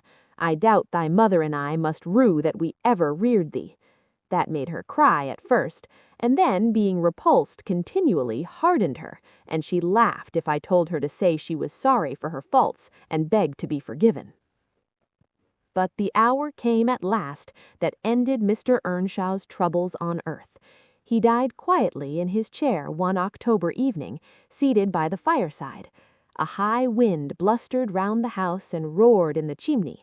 It sounded wild and stormy, yet it was not cold, and we were all together, I a little removed from the hearth, busy at knitting, and Joseph reading his Bible near the table, for the servants generally sat in the house then after their work was done. Miss Cathy had been sick, and that made her still. She leaned against her father's knee, and Heathcliff was lying on the floor with his head in her lap. I remember the master, before he fell into a doze, stroking her bonny hair, it pleased him rarely to see her gentle, and saying, "Why canst thou not always be a good lass, Cathy?" And she turned her face up to his, and laughed, and answered, "Why cannot you always be a good man, father?" But as soon as she saw him vexed again, she kissed his hand, and said she would sing him to sleep. She began singing very low till his fingers dropped from hers, and his head sank on his breast. Then I told her to hush and not stir, for fear she would wake him. We all kept as mute as mice a full half-hour, and should have done so longer, only Joseph, having finished his chapter, got up and said that he must rouse the master for prayers and bed. He stepped forward and called him by name, and touched his shoulder, but he would not move. So he took the candle and looked at him. I thought there was something wrong as he set down the light, and seizing the children each by an arm, whispered them to frame upstairs and make little din. They might pray alone that evening. He had summat to do. "I shall bid father good night first," said Catherine, putting her arms around his neck before we could hinder her. The poor thing discovered her loss directly. She screamed out, "Oh, he's dead, Heathcliff, he's dead!" And they both set up a heart-breaking cry. I joined my wail to theirs, loud and bitter, but Joseph asked what we could be thinking of to roar in that way over a saint in heaven. He told me to put on my cloak and run to Gimmerton for the doctor and the parson. I could not guess the use that either would be of then. However, I went, through wind and rain, and brought one, the doctor, back with me. The other said he would come in the morning. Leaving Joseph to explain matters, I ran to the children's room. Their door was ajar. I saw they had never lain down, though it was past midnight. But they were calmer, and did not need me to console them. The little souls were comforting each other with better thoughts than I could have hit on. No parson in the world ever pictured heaven so beautifully as they did in their innocent talk. And while I sobbed and listened, I could not help wishing we were all there safe together. Chapter 6. Mr. Hindley came home to the funeral, and, a thing that amazed us and set the neighbors gossiping right and left, he brought a wife with him. What she was and where she was born he never informed us. Probably she had neither money nor name to recommend her, or he would scarcely have kept the union from his father. She was not one that would have disturbed the house much on her own account. Every object she saw, the moment she crossed the threshold, appeared to delight her, and every circumstance that took place about her, except the preparing for the burial and the presence of the mourners. I thought she was half silly from her behavior while that went on. She ran into her chamber and made me come with her, though I should have been dressing the children, and there she sat shivering and clasping her hands and asking repeatedly, "Are they gone yet?" Then she began describing with hysterical emotion the effect it produced on her to see black, and started and trembled, and at last fell a-weeping, and when I asked what was the matter, answered, she didn't know, but she felt so afraid of dying. I imagined her as little likely to die as myself. She was rather thin, but young and fresh-complexioned, and her eyes sparkled as bright as diamonds. I did remark, to be sure, that mounting the stairs made her breathe very quick, that the least sudden noise set her all in a quiver, and that she coughed troublesomely sometimes, but I knew nothing of what these symptoms portended, and had no impulse to sympathize with her. We don't, in general, take to foreigners here, Mr. Lockwood, unless they take to us first. Young Earnshaw was altered considerably in the 3 years of his absence. He had grown sparer, and lost his color, and spoke and dressed quite differently, and on the very day of his return he told Joseph and me we must thenceforth quarter ourselves in the back kitchen, and leave the house for him. Indeed, he would have carpeted and papered a small spare room for a parlor, but his wife expressed such pleasure at the white floor and huge glowing fireplace, at the pewter dishes and delf case, and the dog kennel, and the wide space there was to move about in where they usually sat, that he thought it unnecessary to her comfort, and so dropped the intention. She expressed pleasure, too, at finding a sister among her new acquaintances, and she prattled to Catherine and kissed her and ran about with her and gave her quantities of presents at the beginning. Her affection tired very soon, however, and when she grew peevish, Hindley became tyrannical. A few words from her, evincing a dislike to Heathcliff, were enough to rouse in him all his old hatred of the boy. He drove him from their company to the servants, deprived him of the instructions of the curate, and insisted that he should labor outdoors instead, compelling him to do so as hard as any other lad on the farm. Heathcliff bore his degradation pretty well at first, because Cathy taught him what she learnt, and worked or played with him in the fields. They both promised fair to grow up as rude as savages, the young master being entirely negligent how they behaved and what they did, so they kept clear of him. He wouldn't even have seen after their going to church on Sundays, only Joseph and the curate reprimanded his carelessness when they absented themselves, and that reminded him to order Heathcliff a flogging and Catherine a fast from dinner or supper. But it was one of their chief amusements to run away to the moors in the morning and remain there all day, and the after punishment grew a mere thing to laugh at. The curate might set as many chapters as he pleased for Catherine to get by heart, and Joseph might thrash Heathcliff till his arm ached. They forgot everything the minute they were together again, at least the minute they had contrived some naughty plan of revenge, and many a time I've cried to myself to watch them growing more reckless daily, and I not daring to speak a syllable for fear of losing the small power I still retained over the unfriended creatures. One Sunday evening it chanced that they were banished from the sitting-room for making a noise or a light offence of the kind, and when I went to call them to supper I could discover them nowhere. We searched the house, above and below, and the yard and stables. They were invisible, and at last Hindley in a passion told us to bolt the doors and swore nobody should let them in that night. The household went to bed, and I, too anxious to lie down, opened my lattice and put my head out to hearken, though it rained, determined to admit them in spite of the prohibition, should they return. In a while I distinguished steps coming up the road, and the light of a lantern glimmered through the gate. I threw a shawl over my head and ran to prevent them from waking Mr. Earnshaw by knocking. There was Heathcliff, by himself. It gave me a start to see him alone. "Where is Miss Catherine?" I cried hurriedly. "No accident, I hope."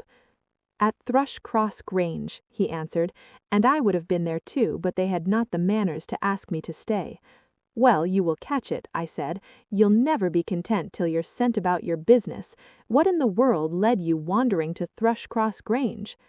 "Let me get off my wet clothes and I'll tell you all about it, Nelly," he replied. I bid him beware of rousing the master, and while he undressed and I waited to put out the candle, he continued. "Cathy and I escaped from the wash-house to have a ramble at liberty, and getting a glimpse of the Grange lights, we thought we would just go and see whether the Lintons passed their Sunday evenings, standing shivering in corners while their father and mother sat eating and drinking and singing and laughing, and burning their eyes out before the fire. Do you think they do? Or reading sermons and being catechized by their manservant and set to learn a column of scripture names if they don't answer properly?" "Probably not," I responded. "They are good children, no doubt, and don't deserve the treatment you receive for your bad conduct." "Don't cant, Nelly," he said. "Nonsense. We ran from the top of the heights to the park without stopping, Cathy completely beaten in the race because she was barefoot.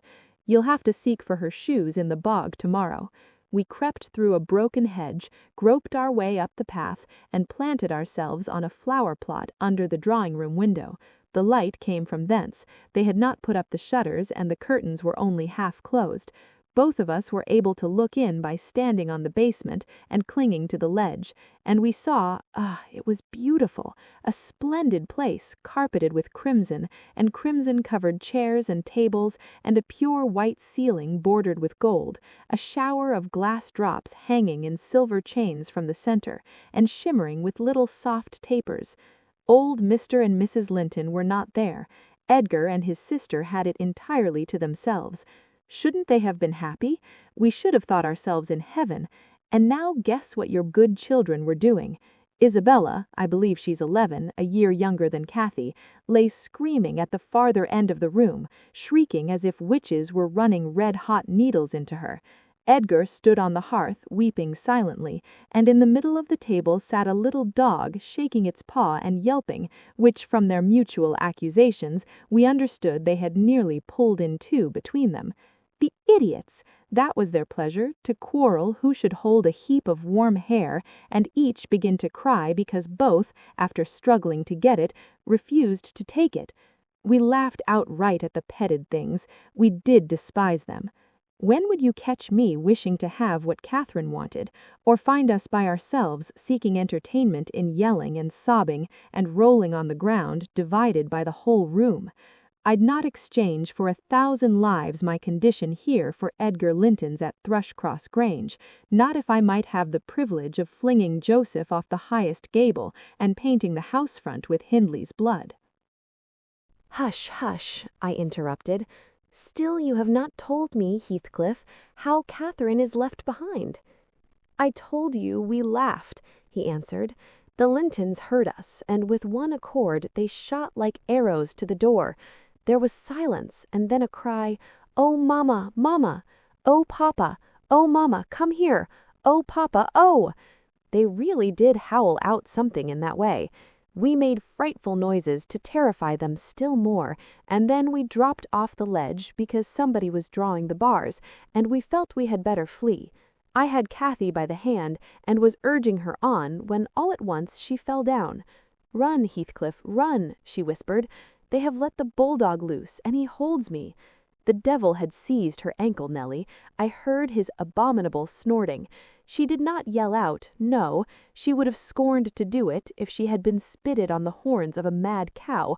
I did, though. I vociferated curses enough to annihilate any fiend in Christendom, and I got a stone and thrust it between his jaws, and tried with all my might to cram it down his throat. A beast of a servant came up with a lantern, at last, shouting, 'Keep fast, Skulker, keep fast!' He changed his note, however, when he saw Skulker's aim. The dog was throttled off, his huge purple tongue hanging half a foot out of his mouth, and his pendant lips streaming with bloody slaver. The man took Cathy up. She was sick, not from fear, I'm certain, but from pain. He carried her in. I followed, grumbling execrations and vengeance. 'What, pray, Robert?' hallooed Linton from the entrance. "Skulker has caught a little girl, sir," he replied, "and there's a lad here," he added, making a clutch at me, "who looks an out-and-outer. Very like the robbers were for putting them through the window to open the doors to the gang after all were asleep, that they might murder us at their ease. Hold your tongue, you foul-mouthed thief, you! You shall go to the gallows for this. Mr. Linton, sir, don't lay by your gun." "No, no, Robert," said the old fool. "The rascals knew that yesterday was my rent day. They thought to have me cleverly. Come in, I'll furnish them a reception. There, John, fasten the chain. Give Skulker some water, Jenny. To beard a magistrate in his stronghold, and on the Sabbath, too. Where will their insolence stop? Oh, my dear Mary, look here. Don't be afraid, it is but a boy. Yet the villain scowls so plainly in his face. Would it not be a kindness to the country to hang him at once, before he shows his nature in acts as well as features?" He pulled me under the chandelier, and Mrs. Linton placed her spectacles on her nose and raised her hands in horror. The cowardly children crept nearer also, Isabella lisping, "Frightful thing! Put him in the cellar, papa. He's exactly like the son of the fortune-teller that stole my tame pheasant. Isn't he, Edgar?" While they examined me, Cathy came around. She heard the last speech and laughed. Edgar Linton, after an inquisitive stare, collected sufficient wit to recognize her. They see us at church, you know, though we seldom meet them elsewhere. "That's Miss Earnshaw," he whispered to his mother, "and look how Skulker has bitten her, how her foot bleeds." "Miss Earnshaw? Nonsense," cried the dame. "Miss Earnshaw scouring the country with a gypsy, and yet, my dear, the child is in mourning. Surely it is, and she may be lamed for life." "What culpable carelessness in her brother!" exclaimed Mr. Linton, turning from me to Catherine. "I've understood from Shielders, that was the curate, sir, that he lets her grow up in absolute heathenism. But who is this? Where did she pick up this companion? Oho! I declare he is that strange acquisition my late neighbour made in his journey to Liverpool, a little Lascar or an American or Spanish castaway." "A wicked boy, at all events," remarked the old lady, "and quite unfit for a decent house. Did you notice his language, Linton? I'm shocked that my children should have heard it." I recommenced cursing, don't be angry, Nellie, and so Robert was ordered to take me off. I refused to go without Cathy. He dragged me into the garden, pushed the lantern into my hand, assured me that Mr. Earnshaw should be informed of my behaviour, and bidding me march directly, secured the door again. The curtains were still looped up at one corner, and I resumed my station as spy, because if Catherine had wished to return, I intended shattering their great glass panes to a million of fragments, unless they let her out. She sat on the sofa quietly. Mrs. Linton took off the grey cloak of the dairymaid that we had borrowed for our excursion, shaking her head and expostulating with her, I suppose. She was a young lady, and they made a distinction between her treatment and mine. Then the woman servant brought a basin of warm water and washed her feet, and Mr. Linton mixed a tumbler of negus, and Isabella emptied a plateful of cakes into her lap, and Edgar stood gaping at a distance. Afterwards they dried and combed her beautiful hair, and gave her a pair of enormous slippers, and wheeled her to the fire, and I left her as merry as she could be, dividing her food between the little dog and Skulker, whose nose she pinched as he ate, and kindling a spark of spirit in the vacant blue eyes of the Lintons, a dim reflection from her own enchanting face. I saw they were full of stupid admiration. She is so immeasurably superior to them, to everybody on earth, is she not, Nellie? "There will more come of this business than you reckon on," I answered, covering him up and extinguishing the light. "You are incurable, Heathcliff, and Mr. Hindley will have to proceed to extremities, see if he won't." My words came truer than I desired. The luckless adventure made Earnshaw furious, and then Mr. Linton, to mend matters, paid us a visit himself on the morrow, and read the young master such a lecture on the road he guided his family, that he was stirred to look about him in earnest.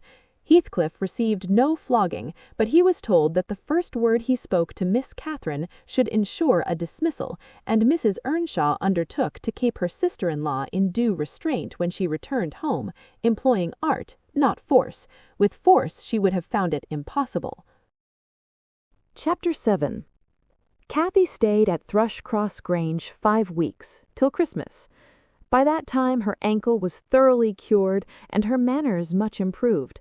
The mistress visited her often in the interval, and commenced her plan of reform by trying to raise her self-respect with fine clothes and flattery, which she took readily, so that, instead of a wild, hatless little savage jumping into the house and rushing to squeeze us all breathless, there lighted from a handsome black pony a very dignified person, with brown ringlets falling from the cover of a feathered beaver, and a long cloth habit, which she was obliged to hold up with both hands that she might sail in. Hindley lifted her from her horse, exclaiming delightedly, "Why, Cathy, you are quite a beauty. I should scarcely have known you. You look like a lady now. Isabella Linton is not to be compared with her, is she, Francis?" "Isabella has not her natural advantages," replied his wife, "but she must mind and not grow wild again here. Ellen, help Miss Catherine off with her things. Stay, dear, you will disarrange your curls. Let me untie your hat." I removed the habit, and there shone forth beneath a grand plaid silk frock, white trousers and burnished shoes, and while her eyes sparkled joyfully when the dogs came bounding up to welcome her, she dared hardly touch them, lest they should fawn upon her splendid garments. She kissed me gently. I was all flour, making the Christmas cake, and it would not have done to give me a hug, and then she looked round for Heathcliff. Mr. and Mrs. Earnshaw watched anxiously their meeting, thinking it would enable them to judge, in some measure, what grounds they had for hoping to succeed in separating the two friends. Heathcliff was hard to discover at first. If he were careless and uncared for before Catherine's absence, he had been 10 times more so since. Nobody but I even did him the kindness to call him a dirty boy, and bid him wash himself once a week, and children of his age seldom have a natural pleasure in soap and water. Therefore, not to mention his clothes, which had seen 3 months' service in mire and dust, and his thick, uncombed hair, the surface of his face and hands was dismally beclouded.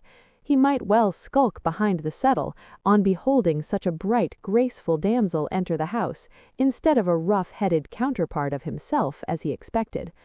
"Is Heathcliff not here?" she demanded, pulling off her gloves, and displaying fingers wonderfully whitened with doing nothing and staying indoors.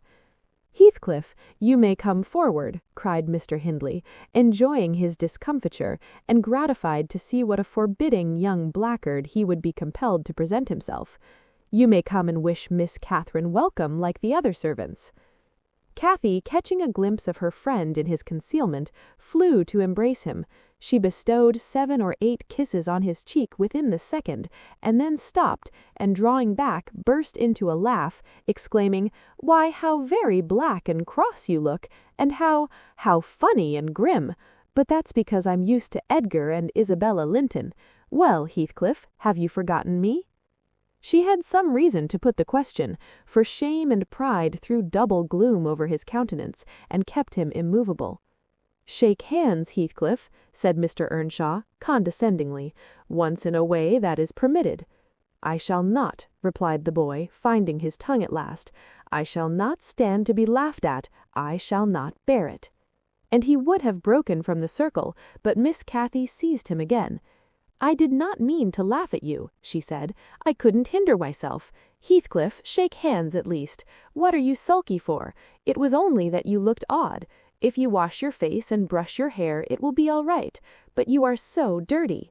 She gazed concernedly at the dusky fingers she held in her own, and also at her dress, which she feared had gained no embellishment from its contact with his.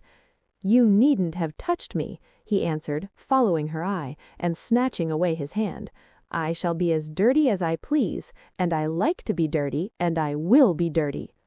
With that he dashed head-first out of the room, amid the merriment of the master and mistress, and to the serious disturbance of Cathy, who could not comprehend how her remarks should have produced such an exhibition of bad temper.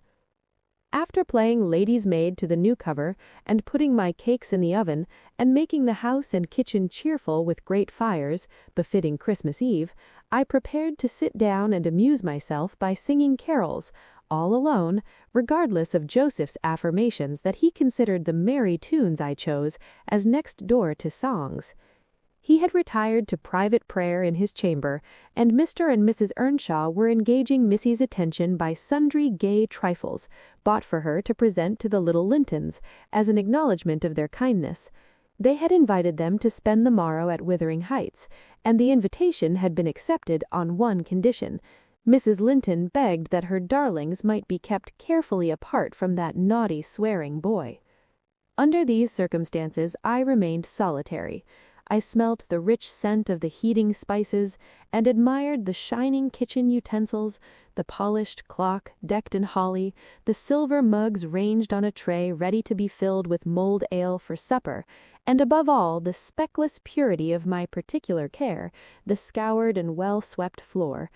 I gave due inward applause to every object, and then I remembered how old Earnshaw used to come in when all was tidied, and call me a cant lass, and slip a shilling in my hand as a Christmas box, and from that I went on to think of his fondness for Heathcliff, and his dread lest he should suffer neglect after death had removed him, and that naturally led me to consider the poor lad's situation now, and from singing I changed my mind to crying. It struck me soon, however, there would be more sense in endeavouring to repair some of his wrongs than shedding tears over them. I got up and walked into the court to seek him. He was not far. I found him smoothing the glossy coat of the new pony in the stable, and feeding the other beasts as custom. "Make haste, Heathcliff," I said. "The kitchen is so comfortable, and Joseph is upstairs. Make haste, and let me dress you smart before Miss Cathy comes out, and then you can sit together with the whole hearth to yourselves and have a long chatter till bedtime." He proceeded with his task and never turned his head towards me. "Come, are you coming?" I continued. "There's a little cake for each of you, nearly enough, and you'll need half an hour's donning." I waited 5 minutes, but getting no answer, left him. Catherine supped with her brother and sister-in-law. Joseph and I joined at an unsociable meal, seasoned with reproofs on one side and sauciness on the other. His cake and cheese remained on the table all night for the fairies. He managed to continue work till 9 o'clock, and then marched dumb and dour to his chamber. Cathy sat up late, having a world of things to order for the reception of her new friends.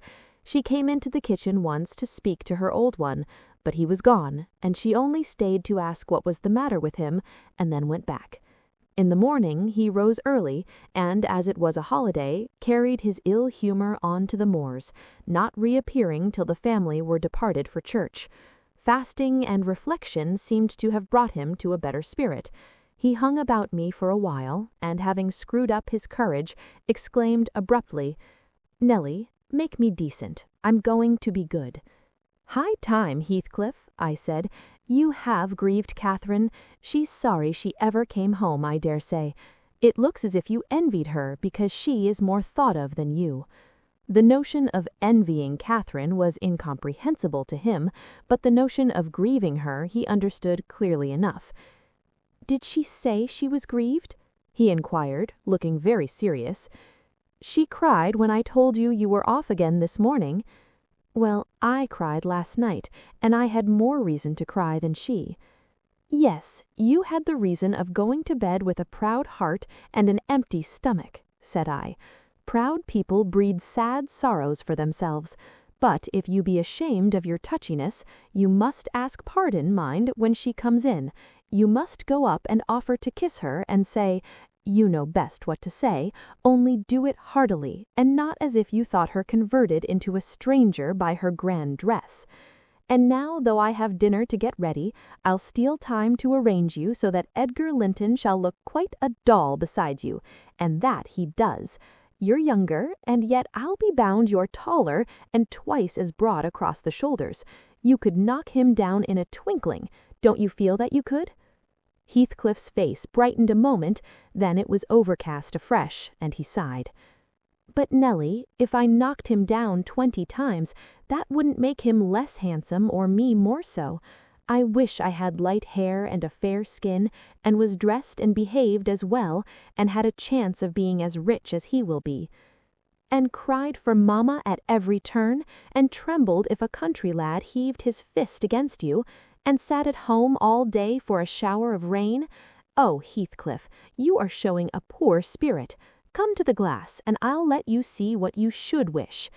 Do you mark those 2 lines between your eyes, and those thick brows that instead of rising arched, sink in the middle, and that couple of black fiends so deeply buried, who never open their windows boldly, but lurk glinting under them like devil's spies? Wish and learn to smooth away the surly wrinkles, to raise your lids frankly, and change the fiends to confident, innocent angels, suspecting and doubting nothing, and always seeing friends where you are not sure of foes. Don't get the expression of a vicious cur that appears to know the kicks it gets as its dessert, and yet hates all the world, as well as the kicker, for what it suffers. In other words, I must wish for Edgar Linton's great blue eyes and even forehead." He replied, "I do, and that won't help me to them." "A good heart will help you to a bonny face, my lad, if you were a regular black, and a bad one will turn the bonniest into something worse than ugly. And now that we've done washing and combing and sulking, tell me whether you don't think yourself rather handsome. I'll tell you, I do. You're fit for a prince in disguise. Who knows but your father was Emperor of China and your mother an Indian queen, each of them able to buy up with 1 week's income Wuthering Heights and Thrushcross Grange in other, and you were kidnapped by wicked sailors and brought to England. Were I in your place, I would frame high notions of my birth, and the thoughts of what I was should give me courage and dignity to support the oppressions of a little farmer." So I chattered on, and Heathcliff gradually lost his frown and began to look quite pleasant, when all at once our conversation was interrupted by a rumbling sound moving up the road and entering the court. He ran to the window, and I to the door, just in time to behold the 2 Lintons descend from the family carriage, smothered in cloaks and furs, and the Earnshaws dismount from their horses. They often rode to church in winter. Catherine took a hand of each of the children and brought them into the house and set them before the fire, which quickly put color into their white faces. I urged my companion to hasten now and show his amiable humor, and he willingly obeyed, but ill luck would have it that as he opened the door leading from the kitchen on one side, Hindley opened it on the other. They met, and the master, irritated at seeing him clean and cheerful, or perhaps eager to keep his promise to Mrs. Linton, shoved him back with a sudden thrust, and angrily bade Joseph keep the fellow out of the room, send him into the garret till dinner is over. He'll be cramming his fingers in the tarts and stealing the fruit if left alone with them a minute. "Nay, sir," I could not avoid answering, "he'll touch nothing, he not, and I suppose he must have his share the dainties as well as we." "He'll have his share of my hand if I catch him downstairs till dark," cried Hindley. "Begone, you vagabond! What, you're attempting the coxcomb, are you? Wait till I get hold of those elegant locks, see if I won't pull them a little longer." "They're long enough already," observed Master Linton, peeping from the doorway. "It's like a colt's mane over his eyes." He ventured this remark without any intention to insult, but Heathcliff's violent nature was not prepared to endure the appearance of impertinence from one whom he seemed to hate, even then as a rival. He seized a tureen of hot apple sauce, the first thing that came under his gripe, and dashed it full against the speaker's face and neck, who instantly commenced a lament that brought Isabella and Catherine hurrying to the place. Mr. Earnshaw snatched up the culprit directly and conveyed him to his chamber, where, doubtless, he administered a rough remedy to cool the fit of passion, for he appeared red and breathless. I got the dishcloth and rather spitefully scrubbed Edgar's nose and mouth, affirming it served him right for meddling. His sister began weeping to go home, and Cathy stood by confounded, blushing for all. "You should not have spoken to him," she expostulated with Master Linton. "He was in a bad temper, and now you've spoiled your visit, and he'll be flogged. I hate him to be flogged. I can't eat my dinner. Why did you speak to him, Edgar?"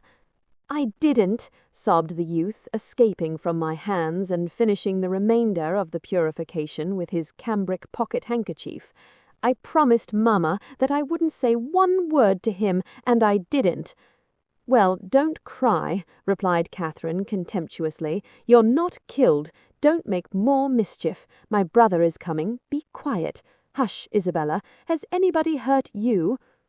"There, there, children, to your seats," cried Hindley, bustling in. "That brute of a lad has warmed me nicely. Next time, Master Edgar, take the law into your own fists. It will give you an appetite." The little party recovered its equanimity at sight of the fragrant feast. They were hungry after their ride and easily consoled, since no real harm had befallen them.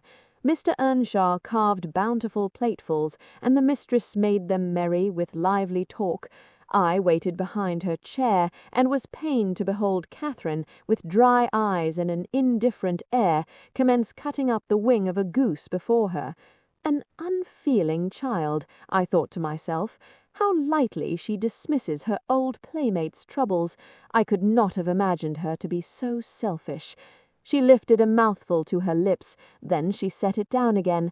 Her cheeks flushed, and the tears gushed over them.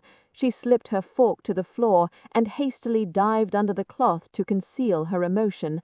I did not call her unfeeling long, for I perceived she was in purgatory throughout the day, and wearying to find an opportunity of getting by herself, or paying a visit to Heathcliff, who had been locked up by the master, as I discovered on endeavouring to introduce to him a private mess of victuals. In the evening we had a dance. Cathy begged that he might be liberated then, as Isabella Linton had no partner. Her entreaties were vain, and I was appointed to supply the deficiency.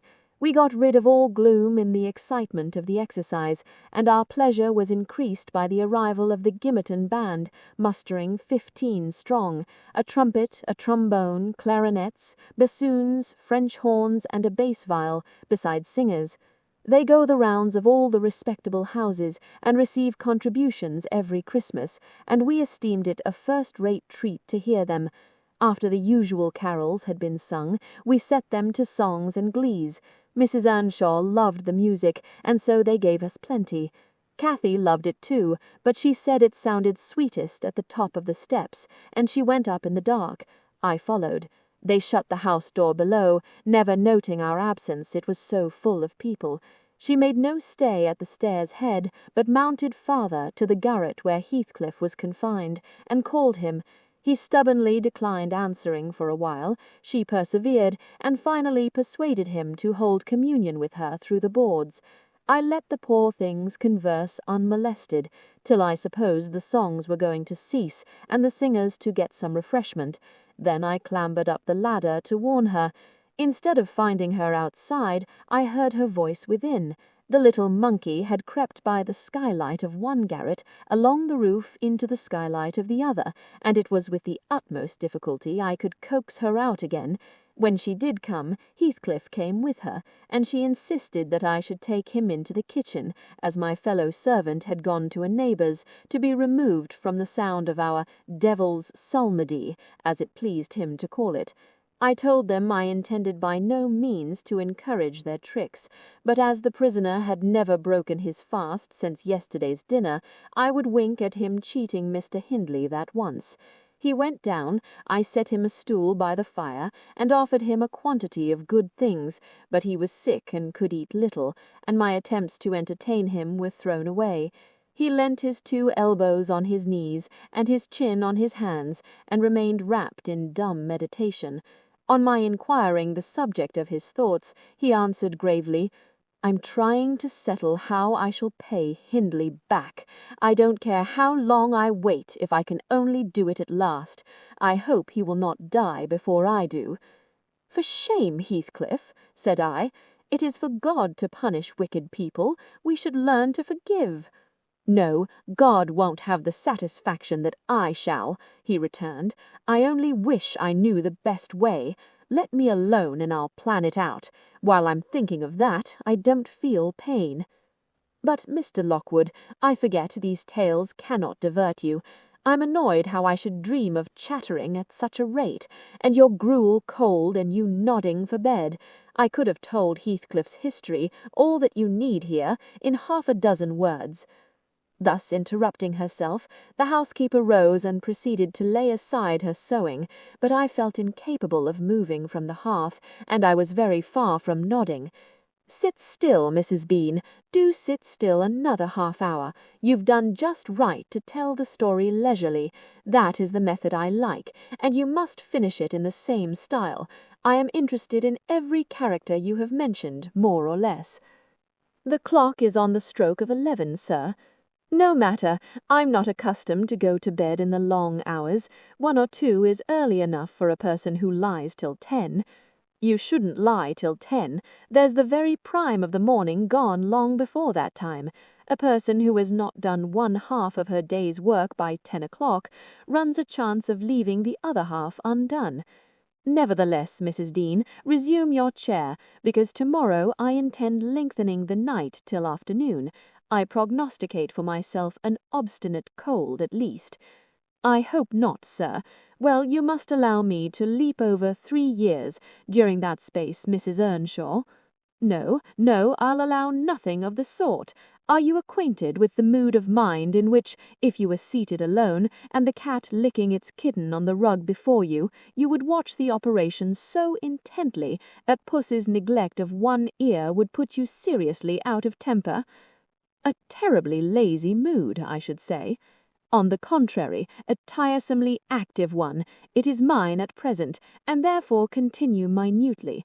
I perceive that people in these regions acquire over people in towns the value that a spider in a dungeon does over a spider in a cottage, to their various occupants, and yet the deep-end attraction is not entirely owing to the situation of the looker-on.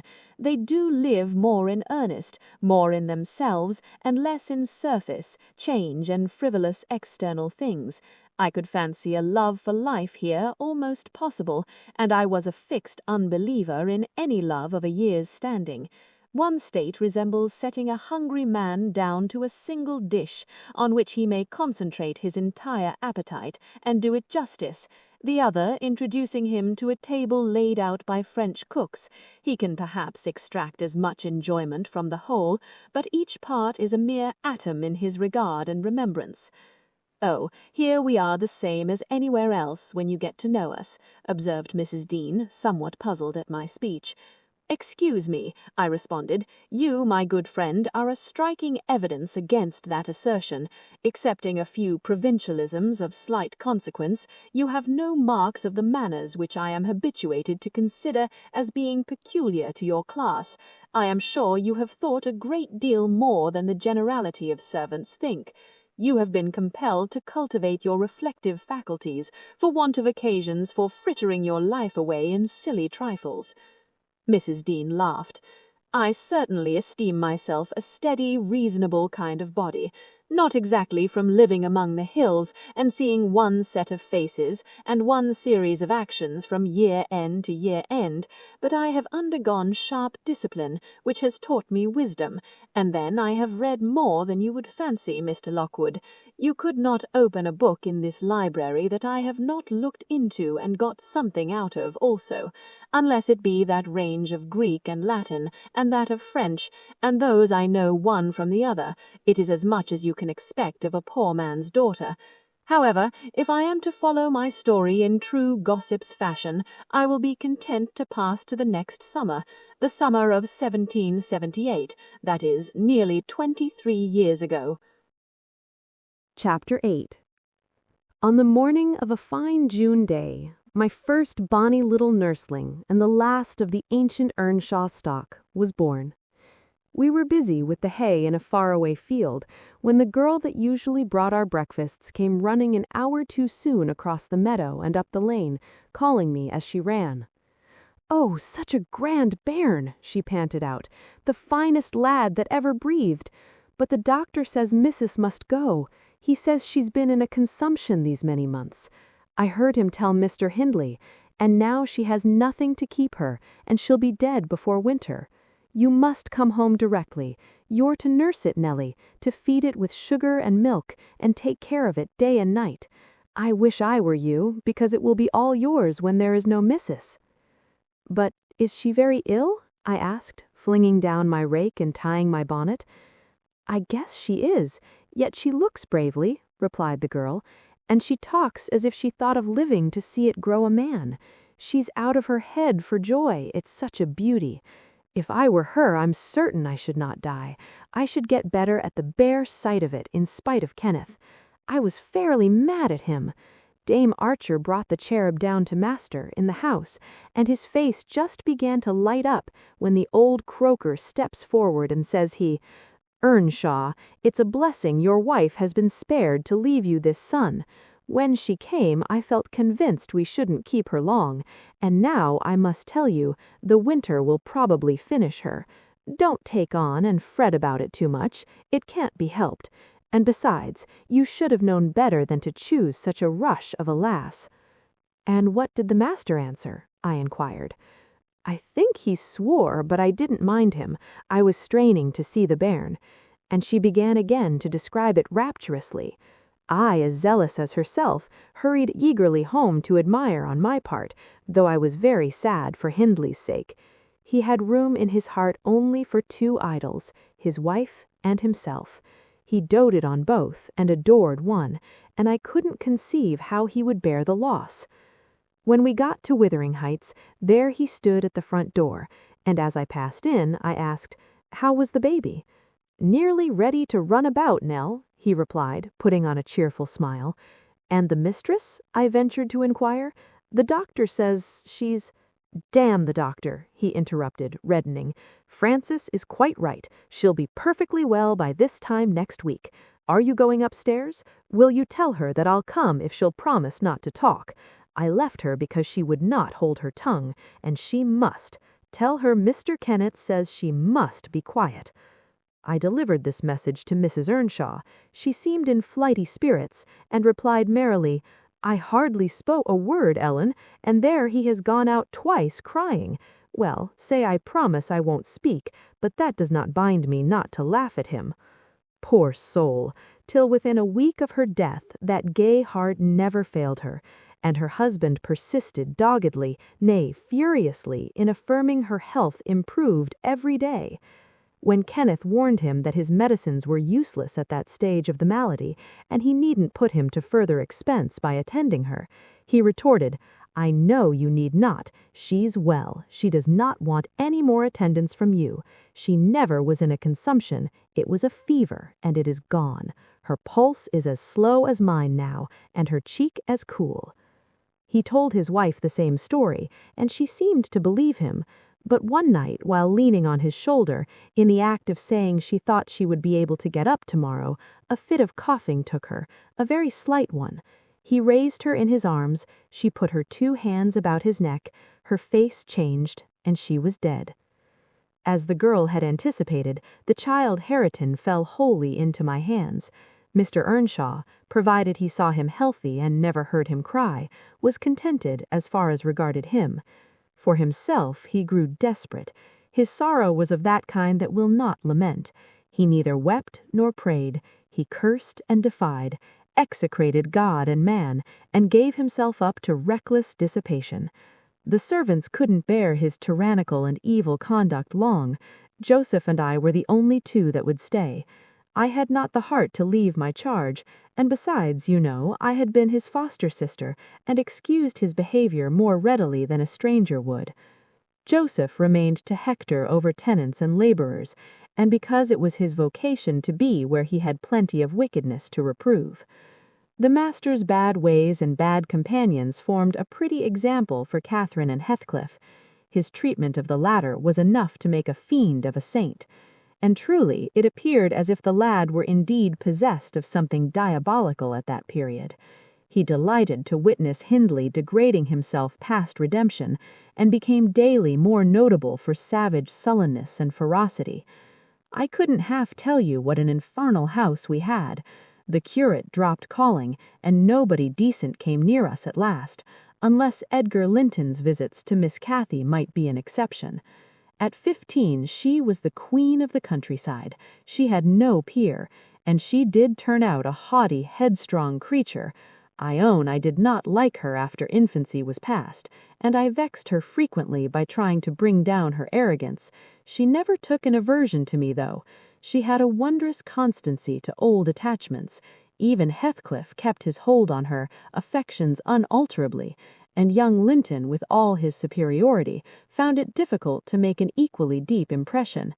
He was my late master, that is his portrait over the fireplace. It used to hang on one side, and his wife's on the other, but hers has been removed, or else you might see something of what she was. Can you make that out?" Mrs. Dean raised the candle, and I discerned a soft-featured face, exceedingly resembling the young lady at the Heights, but more pensive and amiable in expression. It formed a sweet picture. The long light hair curled slightly on the temples, the eyes were large and serious, the figure almost too graceful. I did not marvel how Catherine Earnshaw could forget her first friend for such an individual. I marveled much how he, with a mind to correspond with his person, could fancy my idea of Catherine Earnshaw. "A very agreeable portrait," I observed to the housekeeper. "Is it like?" "Yes," she answered, "but he looked better when he was animated. That is his everyday countenance. He wanted spirit in general." Catherine had kept up her acquaintance with the Lintons since her 5 weeks' residence among them, and as she had no temptation to show her rough side in their company, and had the sense to be ashamed of being rude where she experienced invariable courtesy, she imposed unwittingly on the old lady and gentleman by her ingenious cordiality, gained the admiration of Isabella, and the heart and soul of her brother, acquisitions that flattered her from the first, for she was full of ambition, and led her to adopt a double character without exactly intending to deceive anyone. In the place where she heard Heathcliff termed a vulgar young ruffian and worse than a brute, she took care not to act like him, but at home she had small inclination to practice politeness that would only be laughed at, and restrain an unruly nature when it would bring her neither credit nor praise. Mr. Edgar seldom mustered courage to visit Wuthering Heights openly. He had a terror of Earnshaw's reputation and shrunk from encountering him, and yet he was always received with our best attempts at civility. The master himself avoided offending him, knowing why he came, and if he could not be gracious, kept out of the way. I rather think his appearance there was distasteful to Catherine.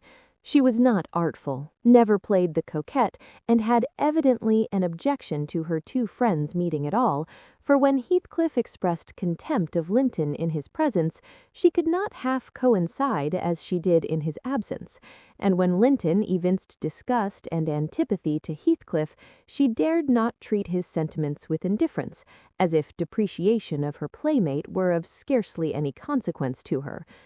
I've had many a laugh at her perplexities and untold troubles, which she vainly strove to hide from my mockery. That sounds ill-natured, but she was so proud it became really impossible to pity her distresses, till she should be chastened into more humility. She did bring herself, finally, to confess and to confide in me. There was not a soul else that she might fashion into an adviser. Mr. Hindley had gone from home one afternoon, and Heathcliff presumed to give himself a holiday on the strength of it. He had reached the age of 16 then, I think, and without having bad features or being deficient in intellect, he contrived to convey an impression of inward and outward repulsiveness that his present aspect retains no traces of. In the first place, he had by that time lost the benefit of his early education. Continual hard work, begun soon and concluded late, had extinguished any curiosity he once possessed in pursuit of knowledge, and any love for books or learning. His childhood's sense of superiority, instilled into him by the favors of old Mr. Earnshaw, was faded away. He struggled long to keep up an equality with Catherine in her studies, and yielded with poignant though silent regret. But he yielded completely, and there was no prevailing on him to take a step in the way of moving upward, when he found he must, necessarily, sink beneath his former level. Then personal appearance sympathized with mental deterioration. He acquired a slouching gait and ignoble look. His naturally reserved disposition was exaggerated into an almost idiotic excess of unsociable moroseness, and he took a grim pleasure, apparently, in exciting the aversion rather than the esteem of his few acquaintances. Catherine and he were constant companions still, at his seasons of respite from labor, but he had ceased to express his fondness for her in words, and recoiled with angry suspicion from her girlish caresses, as if conscious there could be no gratification in lavishing such marks of affection on him. On the before-named occasion, he came into the house to announce his intention of doing nothing, while I was assisting Miss Cathy to arrange her dress. She had not reckoned on his taking it into his head to be idle, and imagining she would have the whole place to herself, she managed by some means to inform Mr. Edgar of her brother's absence, and was then preparing to receive him.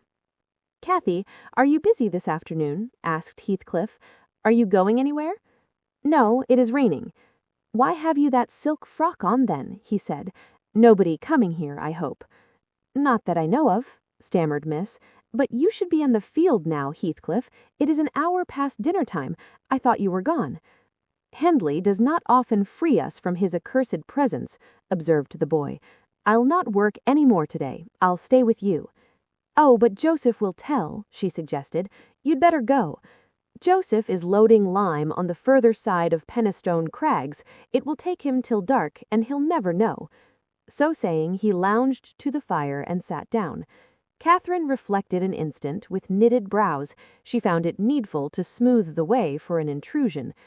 "Isabella and Edgar Linton talked of calling this afternoon. As it rains, I hardly expect them, but they may come, and if they do, you run the risk of being scolded for no good. Order Ellen to say you are engaged, Cathy. Don't turn me out for those pitiful, silly friends of yours. I'm on the point sometimes of complaining that but I'll not." "That what?" cried Catherine, gazing at him with a troubled countenance. "Oh, Nellie," she added petulantly, jerking her head away from my hands, "you've combed my hair quite out of curl. That's enough. Leave me alone. What are you on the point of complaining about, Heathcliff?" "Nothing. Only look at the almanac on that wall," he pointed to a framed sheet hanging near the window, and continued, "The crosses are for the evenings you have spent with the Lintons, the dots for those spent with me. Do you see? I've marked every day."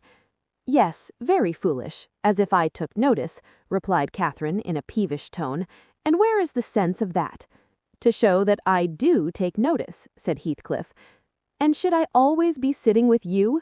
she demanded, growing more irritated. "What good do I get? What do you talk about? You might be dumb or a baby for anything you say to amuse me, or for anything you do either." "You never told me before that I talked too little, or that you disliked my company, Cathy," exclaimed Heathcliff in much agitation. "It's no company at all when people know nothing and say nothing," she muttered. Her companion rose up, but he hadn't time to express his feelings further, for a horse's feet were heard on the flags, and having knocked gently, young Linton entered, his face brilliant with delight at the unexpected summons he had received. Doubtless, Catherine marked the difference between her friends as one came in and the other went out. The contrast resembled what you see in exchanging a bleak, hilly coal country for a beautiful, fertile valley, and his voice and greeting were as opposite as his aspect. He had a sweet, low manner of speaking, and pronounced his words as you do, that's less gruff than we talk here, and softer. "I'm not come too soon, am I?" he said, casting a look at me. I had begun to wipe the plate and tidy some drawers at the far end in the dresser. "No," answered Catherine. "What are you doing there, Nellie?" "My work, miss," I replied. Mr. Hindley had given me directions to make a third party in any private visits Linton chose to pay. She stepped behind me and whispered crossly, "Take yourselves and your dusters off. When company are in the house, servants don't commence scouring and cleaning in the room where they are." "It's a good opportunity now that master is away," I answered aloud. "He hates me to be fidgeting over these things in his presence. I'm sure Mr. Edgar will excuse me." "I hate you to be fidgeting in my presence," exclaimed the young lady imperiously, not allowing her guest time to speak. She had failed to recover her equanimity since the little dispute with Heathcliff. "I'm sorry for it, Miss Catherine," was my response, and I proceeded assiduously with my occupation. She, supposing Edgar could not see her, snatched the cloth from my hand and pinched me with a prolonged wrench very spitefully on the arm. I've said I did not love her, and rather relished mortifying her vanity now and then. Besides, she hurt me extremely, so I started up from my knees and screamed out, "Oh, miss, that's a nasty trick. You have no right to nip me, and I'm not going to bear it."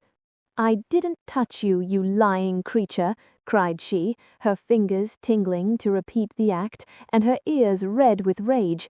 She never had power to conceal her passion. It always set her whole complexion in a blaze. "What's that, then?" I retorted, showing a decided purple witness to refute her. She stamped her foot, wavered a moment, and then, irresistibly impelled by the naughty spirit within her, slapped me on the cheek, a stinging blow that filled both eyes with water. "Catherine, love, Catherine," interposed Linton, greatly shocked at the double fault of falsehood and violence which his idol had committed. "Leave the room, Ellen," she repeated, trembling all over. Little Hareton, who followed me everywhere and was sitting near me on the floor, at seeing my tears commenced crying himself, and sobbed out complaints against wicked Aunt Cathy, which drew her fury on to his unlucky head. She seized his shoulders and shook him till the poor child waxed livid, and Edgar thoughtlessly laid hold of her hands to deliver him. In an instant one was wrung free, and the astonished young man felt it applied over his own ear in a way that could not be mistaken for jest. He drew back in consternation.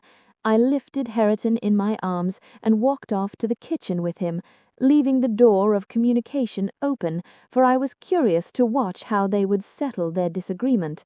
The insulted visitor moved to the spot where he had laid his hat, pale and with a quivering lip. "That's right," I said to myself. "Take warning and be gone. It's a kindness to let you have a glimpse of her genuine disposition." "Where are you going?" demanded Catherine, advancing to the door.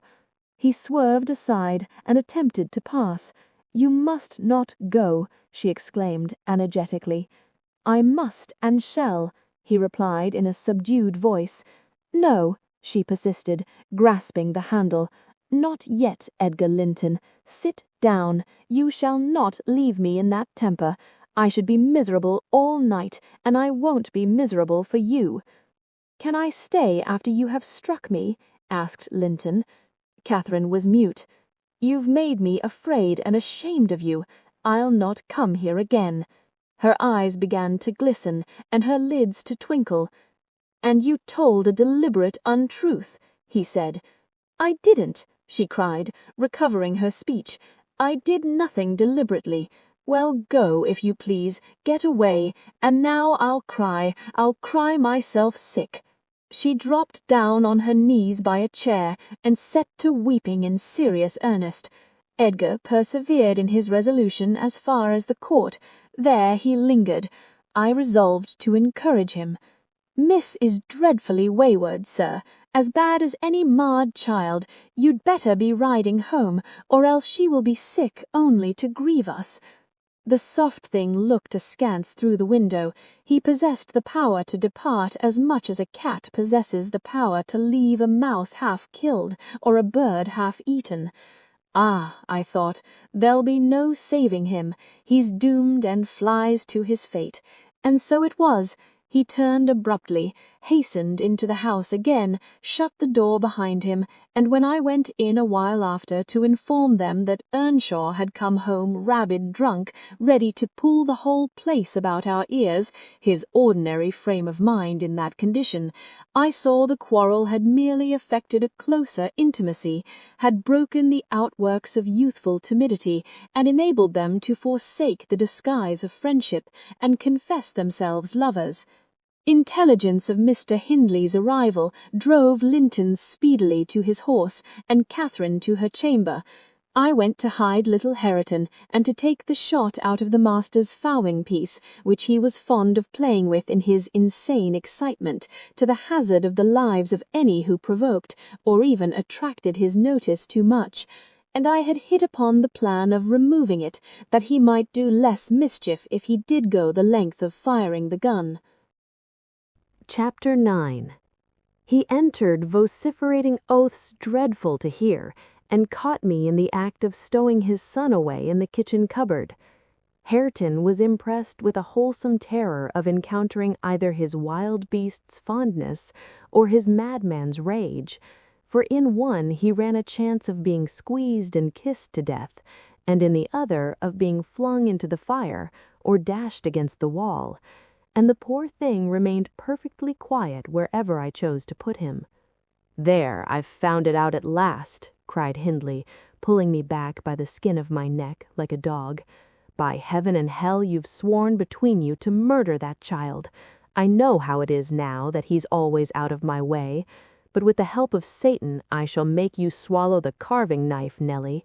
You needn't laugh, for I've just crammed Kenneth head downmost in the Black Horse Marsh, and 2 is the same as 1, and I want to kill some of you.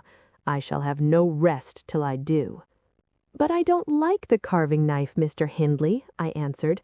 "It has been cutting red herrings. I'd rather be shot, if you please." "You'd rather be damned," he said, "and so you shall. No law in England can hinder a man from keeping his house decent, and mine's abominable. Open your mouth." He held the knife in his hand and pushed its point between my teeth, but for my part I was never much afraid of his vagaries. I spat out and affirmed it tasted detestably. I would not take it on any account. "Oh," said he, releasing me, "I see that hideous little villain is not Hareton. I beg your pardon, Nell. If it be, he deserves flaying alive for not running to welcome me, and for screaming as if I were a goblin. Unnatural cub, come hither. I'll teach you to impose on a good-hearted, deluded father. Now, don't you think the lad would be handsomer cropped? It makes a dog fiercer, and I love something fierce. Get me a scissors, something fierce and trim. Besides, it's infernal affectation, devilish conceit it is to cherish our ears. We're asses enough without them. Hush, child, hush. Well then, it is my darling. Wisht, dry thy eyes. There's a joy. Kiss me. What, it won't? Kiss me, Hareton. Damn thee, kiss me. By God, as if I would rear such a monster. As sure as I'm living, I'll break the brat's neck." Poor Hareton was squalling and kicking in his father's arms with all his might, and redoubled his yells when he carried him upstairs and lifted him over the banister. I cried out that he would frighten the child into fits, and ran to rescue him. As I reached them, Hindley leaned forward on the rails to listen to a noise below, almost forgetting what he had in his hands. "Who is that?" he asked, hearing someone approaching the stairs foot. I leaned forward also, for the purpose of signing to Heathcliff, whose step I recognized, not to come further, and at the instant when my eye quitted Hareton, he gave a sudden spring, delivered himself from the careless grasp that held him, and fell. There was scarcely time to experience a thrill of horror before we saw that the little wretch was safe. Heathcliff arrived underneath just at the critical moment. By a natural impulse, he arrested his descent, and setting him on his feet, looked up to discover the author of the accident. A miser who has parted with a lucky lottery ticket for 5 shillings and finds next day he has lost in the bargain £5,000 could not show a blanker countenance than he did on beholding the figure of Mr. Earnshaw above. It expressed plainer than words could do the intensest anguish at having made himself the instrument of thwarting his own revenge.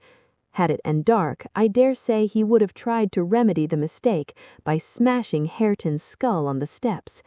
But we witnessed his salvation, and I was presently below with my precious charge pressed to my heart. Hindley descended more leisurely, sobered and abashed. "It's your fault, Ellen," he said. "You should have kept him out of sight. You should have taken him from me. Is he injured anywhere?" "Injured?" I cried angrily. "If he is not killed, he'll be an idiot. Oh, I wonder his mother does not rise from her grave to see how you use him. You're worse than a heathen, treating your own flesh and blood in that manner." He attempted to touch the child, who, on finding himself with me, sobbed off his terror directly. At the first finger his father laid on him, however, he screamed again louder than before, and struggled as if he would go into convulsions. "You shall not meddle with him," I continued. "He hates you. They all hate you, that's the truth. A happy family you have, and a pretty state you've come to." "I shall come to a prettier yet, Nellie," laughed the misguided man, recovering his hardness. "At present convey yourself and him away. And hark you, Heathcliff, clear you too quite from my reach and hearing. I wouldn't murder you tonight, unless perhaps I set the house on fire, but that's as my fancy goes." While saying this, he took a pint bottle of brandy from the dresser and poured some into a tumbler. "Nay, don't," I entreated. "Mr. Hindley, do take warning. Have mercy on this unfortunate boy if you care nothing for yourself." "Anyone will do better for him than I shall," he answered. "Have mercy on your own soul." I endeavored to snatch the glass from his hand. "Not I. On the contrary, I shall have great pleasure in sending it to perdition to punish its maker," exclaimed the blasphemer. "Here's to its hearty damnation." He drank the spirits and impatiently bade us go, terminating his command with a sequel of horrid imprecations too bad to repeat or remember. "It's a pity he cannot kill himself with drink," observed Heathcliff, muttering an echo of curses back when the door was shut. "He's doing his very utmost, but his constitution defies him. Mr. Kenneth says he would wager his mare that he'll outlive any man on this side of Gimmerton, and go to the grave a hoary sinner, unless some happy chance out of the common course befall him." I went into the kitchen and sat down to lull my little lamb to sleep. Heathcliff, as I thought, walked through to the barn. It turned out afterwards that he only got as far as the other side the settle, when he threw himself on a bench by the wall, removed from the fire, and remained silent. I was rocking Hareton on my knee and humming a song that began, "It was far in the night, and the bairnies grat, the mither beneath the mools heard that," when Miss Cathy, who had listened to the hubbub from her room, put her head in and whispered, "Are you alone, Nellie?" "Yes, miss." She entered and approached the hearth. I, supposing she was going to say something, looked up. The expression of her face seemed disturbed and anxious. Her lips were half asunder, as if she meant to speak, and she drew a breath, but it escaped in a sigh instead of a sentence. I resumed my song, not having forgotten her recent behavior. "Where's Heathcliff?" she said, interrupting me. "About his work in the stable," was my answer. He did not contradict me. Perhaps he had fallen into a doze. There followed another long pause, during which I perceived a drop or two trickle from Catherine's cheek to the flags. "Is she sorry for her shameful conduct?" I asked myself. "That will be a novelty, but she may come to the point as she will. I shan't help her. No, she felt small trouble regarding any subject, save her own concerns." "Oh, dear," she cried at last, "I'm very unhappy." "A pity," observed I. "You're hard to please, so many friends and so few cares, and can't make yourself content." "Nellie, will you keep a secret for me?" she pursued, kneeling down by me and lifting her winsome eyes to my face with that sort of look which turns off bad temper, even when one has all the right in the world to indulge it. "Is it worth keeping?" I inquired, less sulkily. "Yes, and it worries me, and I must let it out. I want to know what I should do. Today, Edgar Linton has asked me to marry him, and I've given him an answer. Now, before I tell you whether it was a consent or denial, you tell me which it ought to have been." "Really, Miss Catherine, how can I know?" I replied. "To be sure, considering the exhibition you performed in his presence this afternoon, I might say it would be wise to refuse him. Since he asked you after that, he must either be hopelessly stupid or a venturesome fool." "If you talk so, I won't tell you any more," she returned, peevishly rising to her feet. "I accepted him, Nellie. Be quick and say whether I was wrong." "You accepted him? Then what good is it discussing the matter? You have pledged your word and cannot retract." "But say whether I should have done so, do," she exclaimed in an irritated tone, chafing her hands together and frowning. "There are many things to be considered before that question can be answered properly," I said sententiously. "First and foremost, do you love Mr. Edgar?" "Who can help it? Of course I do," she answered. Then I put her through the following catechism. For a girl of 22, it was not injudicious. "Why do you love him, Miss Cathy?" "Nonsense, I do, that's sufficient." "By no means, you must say why." "Well, because he's handsome and pleasant to be with." "Bad," was my commentary. "And because he's young and cheerful." "Bad still." "And because he loves me." Indifferent coming there.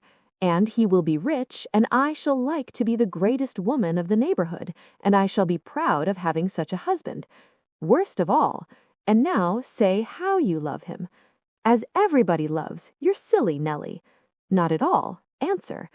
"I love the ground under his feet and the air over his head and everything he touches and every word he says. I love all his looks and all his actions and him entirely and altogether. There now." "And why?" "Nay, you are making a jest of it. It's exceedingly ill-natured. It's no jest to me," said the young lady, scowling and turning her face to the fire.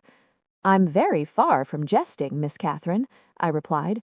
"You love Mr. Edgar because he's handsome and young and cheerful and rich and loves you. The last, however, goes for nothing. You would love him without that, probably, and with it you wouldn't unless he possessed the 4 former attractions." "No, to be sure not. I should only pity him, hate him perhaps if he were ugly and a clown." "But there are several other handsome, rich young men in the world, handsomer possibly and richer than he is. What should hinder you from loving them?" "If there be any, they are out of my way. I've seen none like Edgar." "You may see some, and he won't always be handsome and young, and may not always be rich." "He is now, and I have only to do with the present. I wish you would speak rationally." "Well, that settles it. If you have only to do with the present, marry Mr. Linton." "I don't want your permission for that.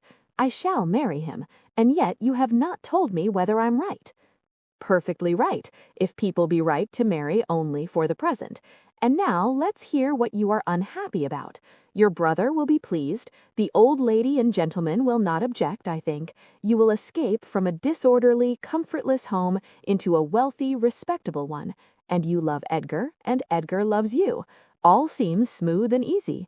Where is the obstacle?" "Here, and here," replied Catherine, striking one hand on her forehead and the other on her breast. "In whichever place the soul lives. In my soul and in my heart, I'm convinced I'm wrong." "That's very strange. I cannot make it out." "It's my secret, but if you will not mock at me, I'll explain it. I can't do it distinctly, but I'll give you a feeling of how I feel." She seated herself by me again. Her countenance grew sadder and graver, and her clasped hands trembled. "Nellie, do you never dream queer dreams?" she said, suddenly, after some minutes' reflection. "Yes, now and then," I answered. "And so do I. I've dreamt in my life dreams that have stayed with me ever after, and changed my ideas. They've gone through and through me, like wine through water, and altered the color of my mind. And this is one. I'm going to tell it, but take care not to smile at any part of it." "Oh, don't, Miss Catherine," I cried.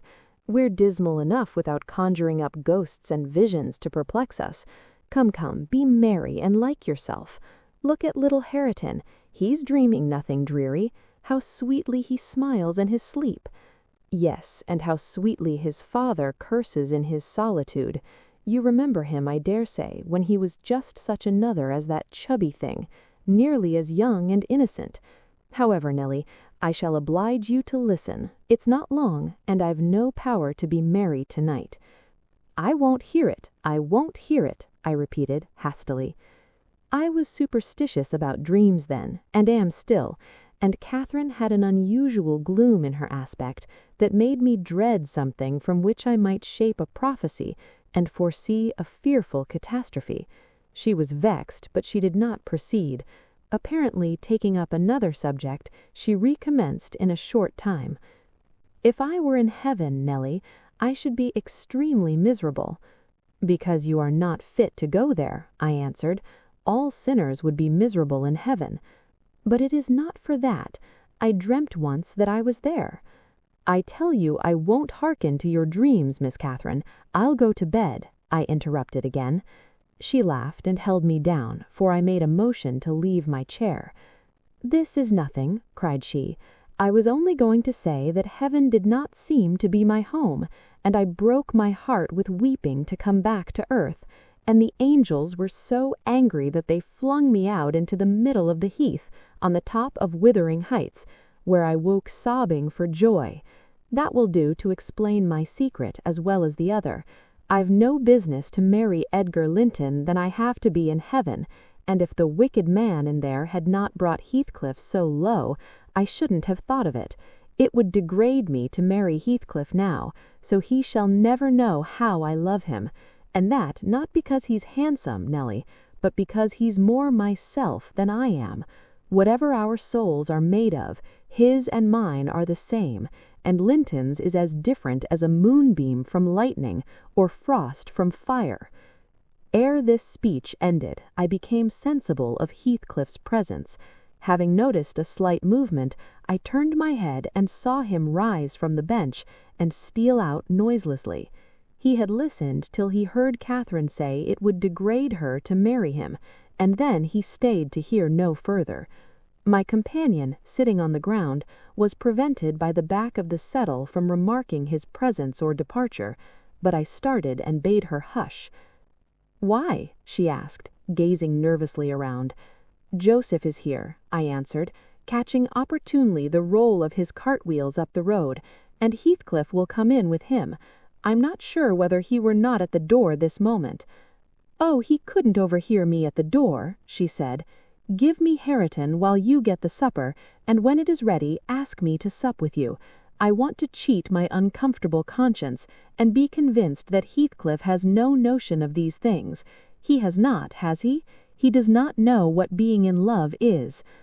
"I see no reason that he should not know as well as you, and if you are his choice, he'll be the most unfortunate creature that ever was born. As soon as you become Mrs. Linton, he loses friend and love and all. Have you considered how you'll bear the separation, and how he'll bear to be quite deserted in the world? Because, Miss Catherine—" "He quite deserted? We separated?" she exclaimed, with an accent of indignation. "Who is to separate us, pray?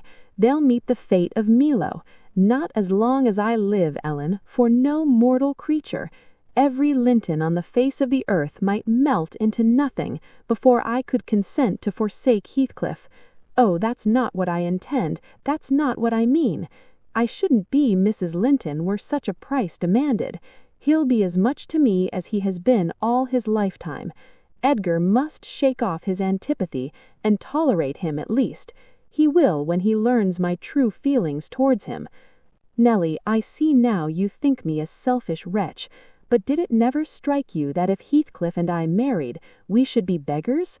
Whereas if I marry Linton, I can aid Heathcliff to rise and place him out of my brother's power." "With your husband's money, Miss Catherine?" I asked. "You'll find him not so pliable as you calculate upon, and though I'm hardly a judge, I think that's the worst motive you've given yet for being the wife of young Linton." "It is not," retorted she. "It is the best. The others were the satisfaction of my whims, and for Edgar's sake too, to satisfy him.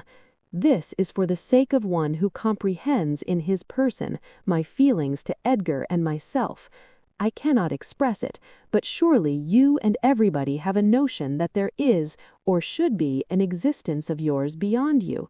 What were the use of my creation if I were entirely contained here? My great miseries in this world have been Heathcliff's miseries, and I watched and felt each from the beginning. My great thought in living is himself. If all else perished and he remained, I should still continue to be, and if all else remained and he were annihilated, the universe would turn to a mighty stranger. I should not seem a part of it. My love for Linton is like the foliage in the woods. Time will change it, I'm well aware, as winter changes the trees. My love for Heathcliff resembles the eternal rocks beneath, a source of little visible delight, but necessary. Nellie, I am Heathcliff. He's always, always in my mind, not as a pleasure any more than I am always a pleasure to myself, but as my own being. So don't talk of our separation again. It is impracticable, and—" She paused and hid her face in the folds of my gown, but I jerked it forcibly away. I was out of patience with her folly. "If I can make any sense of your nonsense, miss," I said, "it only goes to convince me that you are ignorant of the duties you undertake in marrying, or else that you are a wicked, unprincipled girl. But trouble me with no more secrets. I'll not promise to keep them." "You'll keep that?" she asked eagerly. "No, I'll not promise," I repeated. She was about to insist when the entrance of Joseph finished our conversation, and Catherine removed her seat to a corner and nursed Hareton while I made the supper. After it was cooked, my fellow servant and I began to quarrel who should carry some to Mr. Hindley, and we didn't settle it till all was nearly cold. Then we came to the agreement that we would let him ask if he wanted any, for we feared particularly to go into his presence when he had been some time alone. "And how isn't that knout come in from the field by this time? What is he about? Girt idle seath," demanded the old man, looking round for Heathcliff. "I'll call him," I replied. "He's in the barn, I've no doubt." I went and called, but got no answer. On returning, I whispered to Catherine that he had heard a good part of what she said, I was sure, and told how I saw him quit the kitchen just as she complained of her brother's conduct regarding him. She jumped up in a fine fright, flung Hareton onto the settle, and ran to seek for her friend herself, not taking leisure to consider why she was so flurried, or how her talk would have affected him.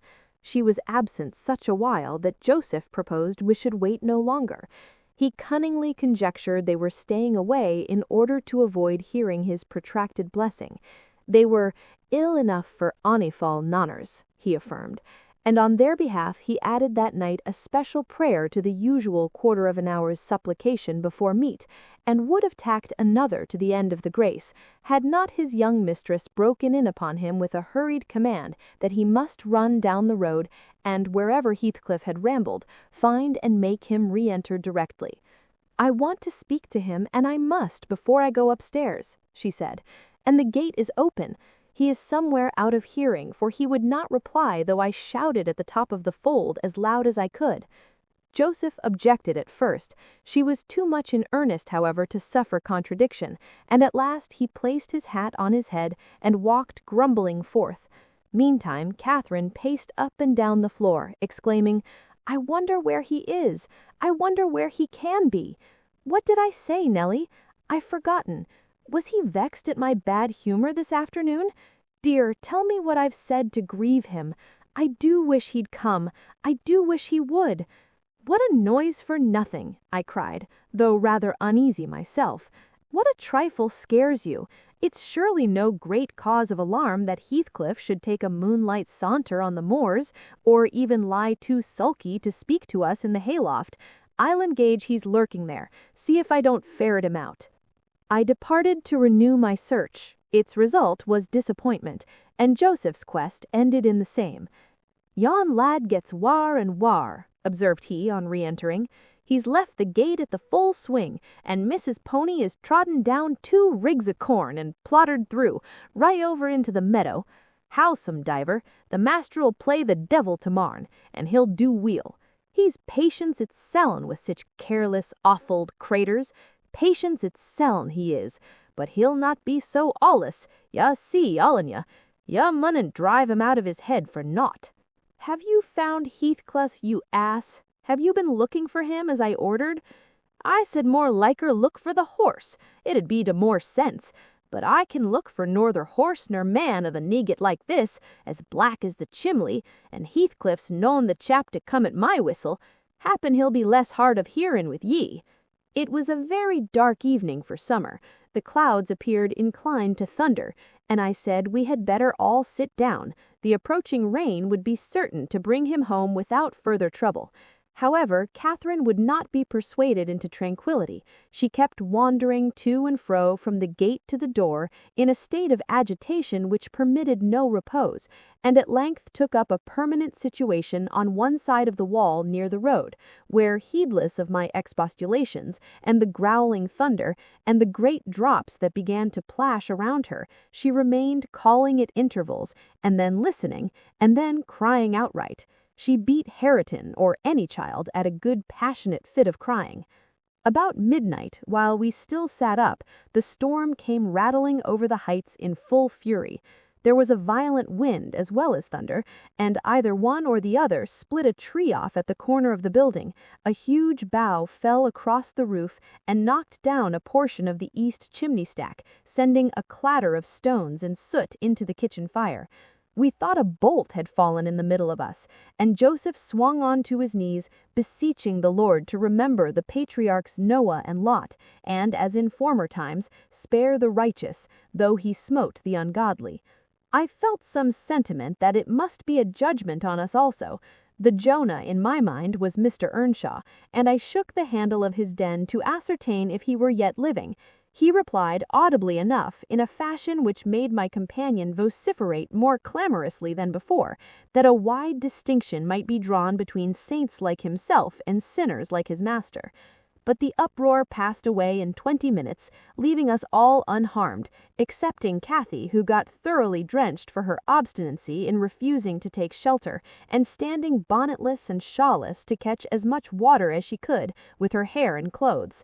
She came in and lay down on the settle, all soaked as she was, turning her face to the back and putting her hands before it.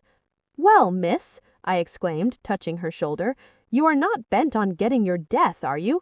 Do you know what o'clock it is? 12:30. Come, to bed. There's no use waiting any longer on that foolish boy. He'll be gone to Gimmerton, and he'll stay there now. He guesses we shouldn't wait for him till this late hour. At least, he guesses only Mr. Hindley would be up, and he'd rather avoid having the door opened by the master." Nay, he's known at Gimmerton," said Joseph. "I should never wonder but he's at the bottom of a bog-hoyle.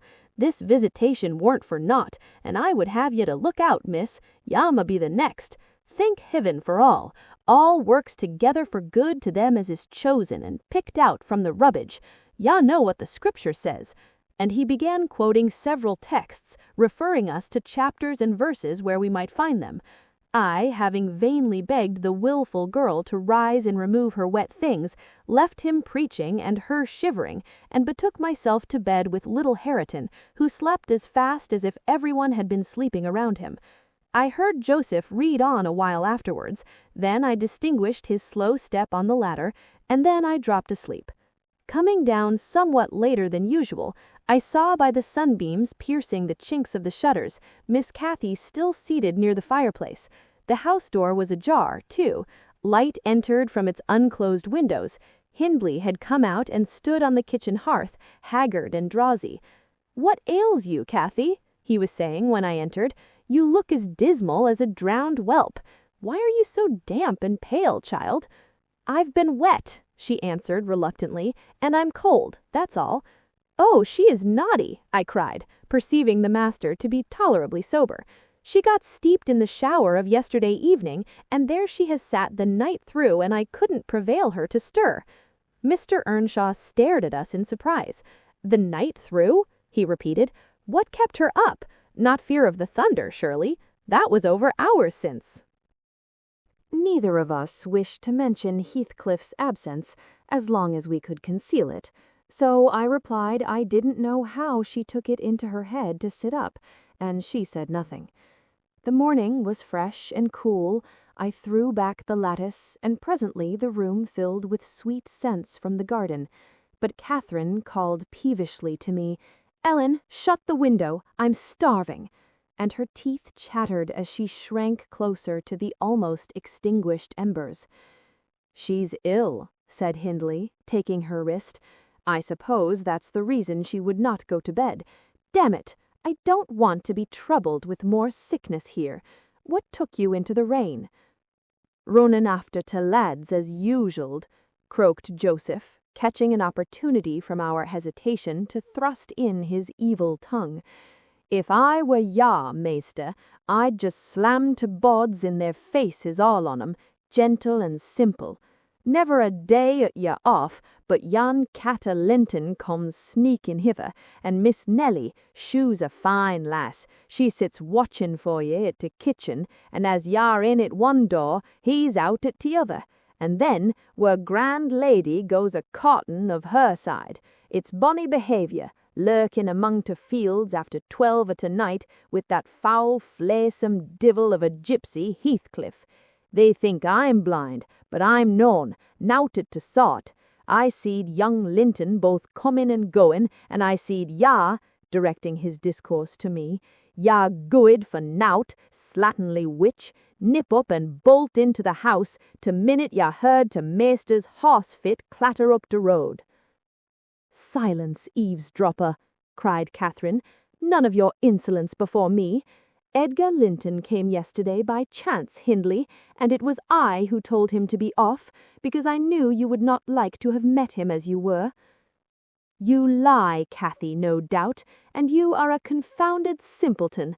But never mind Linton at present. Tell me, were you not with Heathcliff last night? Speak the truth now. You need not be afraid of harming him. Though I hate him as much as ever, he did me a good turn a short time since that will make my conscience tender of breaking his neck. To prevent it, I shall send him about his business this very morning, and after he's gone, I'd advise you all to look sharp. I shall only have the more humour for you." "I never saw Heathcliff last night," answered Catherine, beginning to sob bitterly. "And if you do turn him out of doors, I'll go with him. But perhaps you'll never have an opportunity. Perhaps he's gone." Here she burst into uncontrollable grief, and the remainder of her words were inarticulate. Hindley lavished on her a torrent of scornful abuse, and bade her get to her room immediately, or she shouldn't cry for nothing. I obliged her to obey, and I shall never forget what a scene she acted when we reached her chamber. It terrified me. I thought she was going mad, and I begged Joseph to run for the doctor. It proved the commencement of delirium. Mr. Kenneth, as soon as he saw her, pronounced her dangerously ill. She had a fever. He bled her, and he told me to let her live on whey and water gruel, and take care she did not throw herself downstairs or out of the window. And then he left, for he had enough to do in the parish, where 2 or 3 miles was the ordinary distance between cottage and cottage. Though I cannot say I made a gentle nurse, and Joseph and the master were no better, and though our patient was as wearisome and headstrong as a patient could be, she weathered it through. Old Mrs. Linton paid us several visits, to be sure, and set things to rights, and scolded and ordered us all, and when Catherine was convalescent, she insisted on conveying her to Thrushcross Grange, for which deliverance we were very grateful. But the poor dame had reason to repent of her kindness. She and her husband both took the fever, and died within a few days of each other. Our young lady returned to us saucier and more passionate and haughtier than ever. Heathcliff had never been heard of since the evening of the thunderstorm, and one day I had the misfortune, when she had provoked me exceedingly, to lay the blame of his disappearance on her, where indeed it belonged, as she well knew. From that period for several months she ceased to hold any communication with me, save in the relation of a mere servant. Joseph fell under a ban also. He would speak his mind, and lecture her all the same as if she were a little girl, and she esteemed herself a woman and our mistress, and thought that her recent illness gave her a claim to be treated with consideration. Then the doctor had said that she would not bear crossing much, she ought to have her own way, and it was nothing less than murder in her eyes for anyone to presume to stand up and contradict her. From Mr. Earnshaw and his companions she kept aloof, and tutored by Kenneth, and serious threats of a fit that often attended her rages, her brother allowed her whatever she pleased to demand, and generally avoided aggravating her fiery temper. He was rather too indulgent in humoring her caprices, not from affection, but from pride. He earnestly wished to see her bring honor to the family by an alliance with the Lintons, and as long as she let him alone, she might trample on us like slaves, for aught he cared. Edgar Linton, as multitudes have been before and will be after him, was infatuated, and believed himself the happiest man alive on the day he led her to Gimmerton Chapel, 3 years subsequent to his father's death.